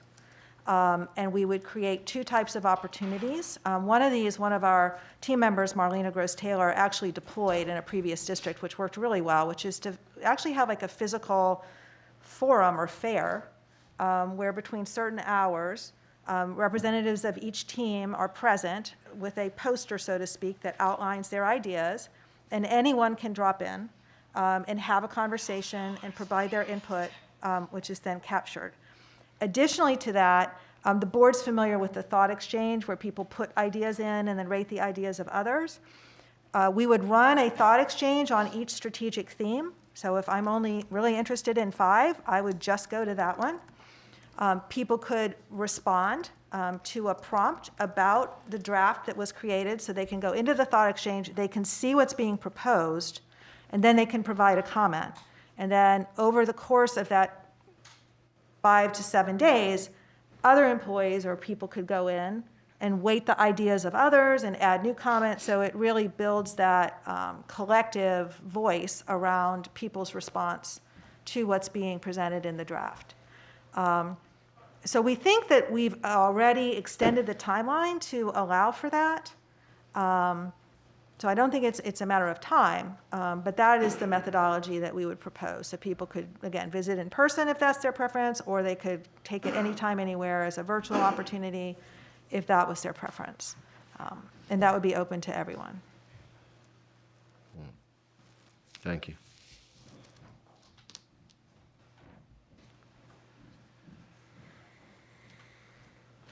Hey, any other discussion around specific initiatives, best practices, or input teams? Okay. All right. Thank you, Ms. Greenway.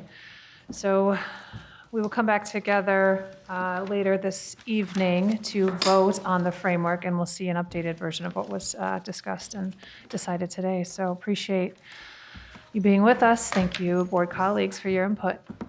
Okay, why don't we take about a 10-minute break before we move on to our other agenda items? All right, thanks, everybody. Us back together, and we will move on to number 2 on our agenda, which is a facilities update regarding Kensington. Good afternoon once again.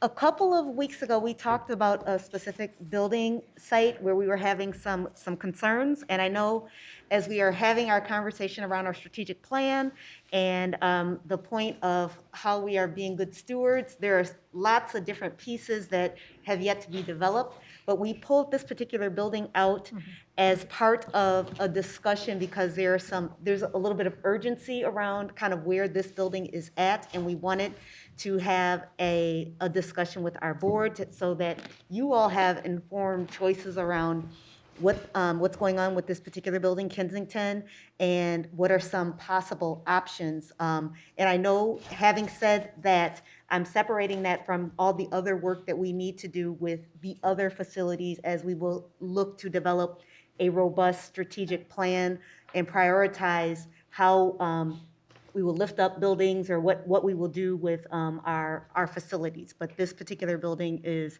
a little bit unique, and we wanted to bring it to your attention. And so Mr. Oberst and Mr. Johnson, as well as their team, are here to kind of talk about Kensington. So I'd invite both of them up. And Mr. Oberst, you're at the table, so you can go ahead and get started. I will, and good afternoon, President Ms. Schottky, Superintendent Roby, and board members. Yes, this is just to add on to our conversation a couple of weeks ago about the Kensington building, and just to remind you, we had a ballast fire that took place there that fortunately self-extinguished, and so a request from the board was to give us permission, as Dr. Roby said, pull this out of the larger strategic discussion that we will get more involved in a little bit later, and deal with this as it sits now. So just a couple of, just some information for you to set the context. This building was constructed in 1925, so it's 96 years. We have not used this building since 2003. And most of these past 18 years, we've had very little interest from any outside parties in terms of wanting to acquire the property. We've had a couple of inquiries more recently, but that has been the exception versus the rule. The current condition, as we've talked about, is much below average. We had a recent appraisal within the last year that appraises the building at $385,000. That's as is. I will tell you in the appraisal a couple of things. One, they suggested the best use of the property would be to either a low-density residential or house of worship. Total square footage of the building itself, 2 stories, you can see there's 25,270, and it sits on almost 5 acres. There's a little picture there of the property from above. You can see, I think many of you are aware where this is, sits in. And so as the team, the facilities team, Mr. Johnson, myself, and this is really in context, we've been talking about facilities for the last several years.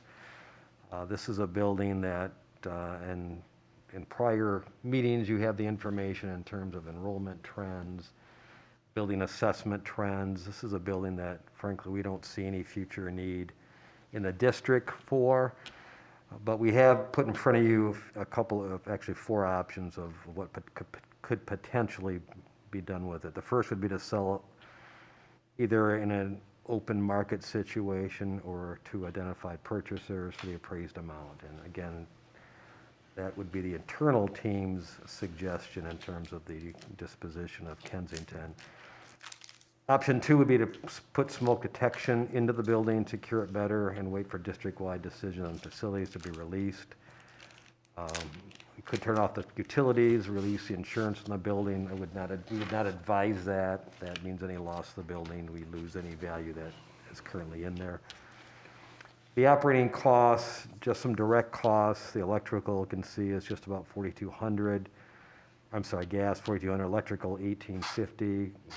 Weekly checks, we mow it during the summer and spring and summertime. Occasional vandalism, obviously there's insurance costs attached to that, which is part of our whole insurance. So not significant day-to-day operating costs as it sits. Current needs, most immediate would be a boiler replacement of $150,000, smoke detection, and we'll get down to option 4 in just a second, talk about a few other things. We could demolish it then sell it.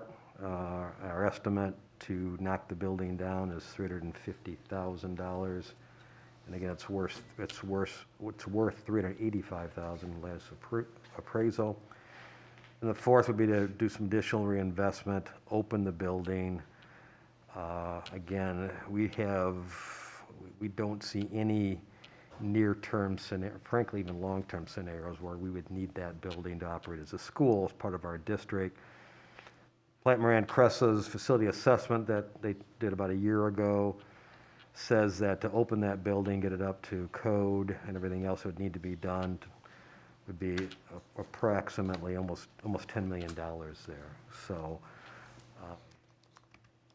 we are here to answer any of the questions you may have as it relates to this building, and then get further direction from the board as to how to proceed with this.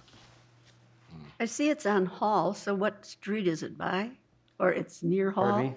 It runs near Hall, so what It's on Kensington is where Oh, it's on It's- Kensington, yeah, okay. It's north of Hall Street, right?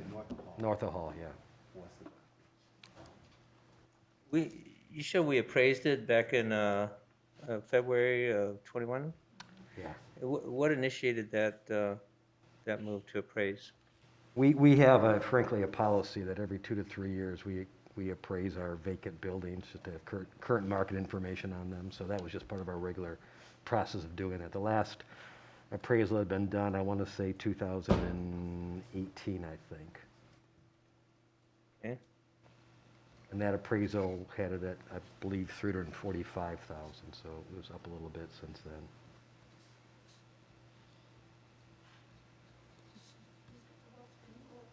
Second slide. Sure can. Oh, this one here? Yes.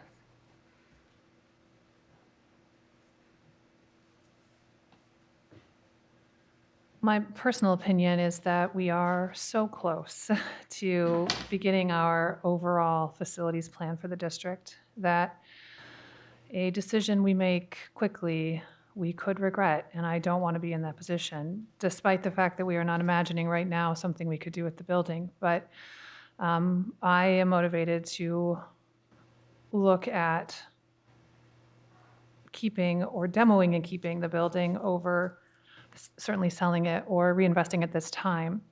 But I'm curious to hear the perspectives of my colleagues. Well, I'm wondering if we tear it down, can we make it like a green space for people to enjoy? Is that possible? Well, I think that goes into, to your point, something that we need to do is understand what the neighborhood and the community desire for, a property that we have influence on. And I don't know that we know that about that neighborhood specifically. So I would hope that that would be part of a much more robust plan that we are going to engage with community stakeholders and neighborhoods about properties that we're looking at doing anything to. So I think the short answer is yes, it could be. There's many things that could happen there, but I prefer not to be hasty. Yeah, go ahead, Dr. Yeah, Flores. follow up on my question. I'd like to see the list of all our properties and their values. If in fact it's our policy to every 2 or 3 years appraise them, I'd like to see those appraisals also. I think that we need to have a bigger picture view here of just what it is that we're dealing with overall before we start to look at one particular building. And so I'd say, what is the as is?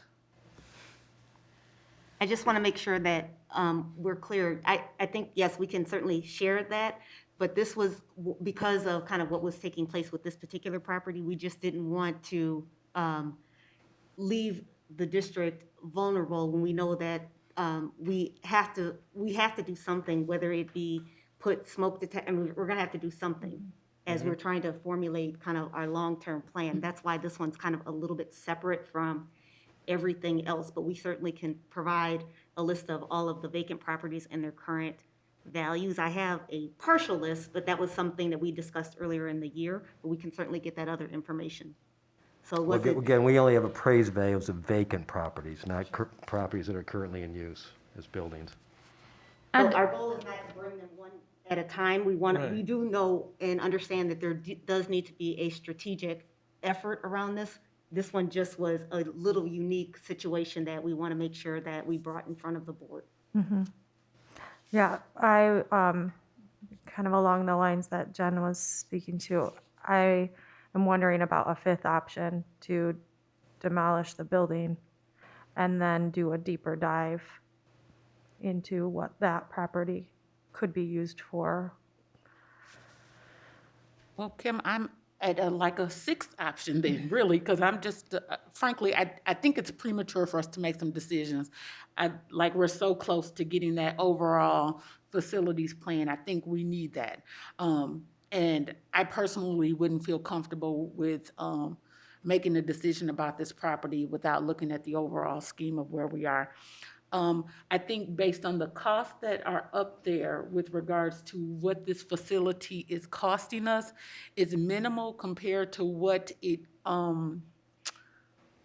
could cost us if we move too quickly and if we don't take the necessary steps. So I would be for for us taking the steps to make sure that this property stays intact as much as possible, versus forging ahead and going with one of those options, because I do believe that there might be a fifth or sixth or seventh option that we're not considering, and I would like some time to really dive into that. I need more information, though. I do understand that this is, urgent. That's why this property has been pulled. I guess I have questions about the likelihood for something else to happen there. Like, is this the first time something has happened? I do want to understand that, because I don't want to negate the concern that the district has. But spending, I'm very surprised at the appraised value.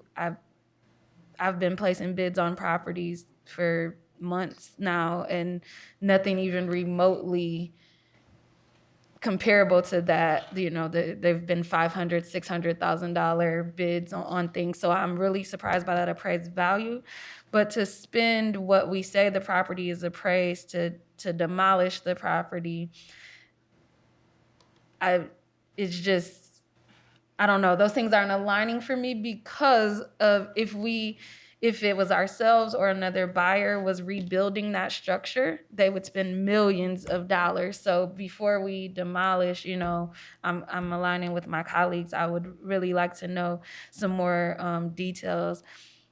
I know it's the suggestion of the district to sell, but I think that we have a board that we understand the work that will have to be done to create a facilities plan, but there's a board that's willing and ready to do that work. So I'm If I can just clarify a couple of things. So the number of times that there's been fire incidents, I'm gonna have Mr. Johnson speak to that specifically. But what we were asked to do is, when we brought this forward, is to give a kind of, what was the age of the building, the last time that it was used, and so we brought forward the information. And so my ask, so we're not tied, let me say, I'm not tied to, we are going to do the will of the board. But when you're saying you would like more information, it's helpful for us, for the team, to kind of pinpoint what specific information, because I don't want to think that you're asking for one thing and then you're asking for something different, if that's fair. Do you want to speak to the fight? Yes, And then, I I'm sorry, can. Mr. Good afternoon, President Shockey, Dr. Roby, and other distinguished board members. We've had several times when the ballasts in the building have burned out and it self-extinguished themselves. So that was our main concern. The other concern that we would have is that the boiler is in such condition that if that boiler goes, we will have further damage in that building. We've had at times to go in there and we have to pump out 2 to 3 feet of water out of the basement of that building because of the faulty boiler. So going through another winter, it's an if. I mean, it may not happen, but that would be our main concern, that if a boiler went in there, we needed to go in and put additional monies in there, because to not have, the boiler is what keeps the steam heat going. And so if the boiler goes, we don't have steam heat. And so further deterioration of the inside of the building could occur. And so I think we are at our optimum time to, to lease, if we were considering selling the building for development, it would be, probably bring its highest value right about now. But we're not, we just wanted you, this board, to know the conditions and what we're dealing with right now with that particular building. Thank you. And I do think when we requested information in the last work session, if I'm remembering correctly, we're more so talking about a process. I think as a board, we were saying we might not be comfortable just saying, let's sell it, but let's come back and talk about a process of what that looks like if this was urgent, and talk about if the sale was a thing the board would want to do or not. If I remember correctly, I think that was the direction that we were saying we'd like to have a more in-depth process for what that looks like, even if it's just specifically for this building.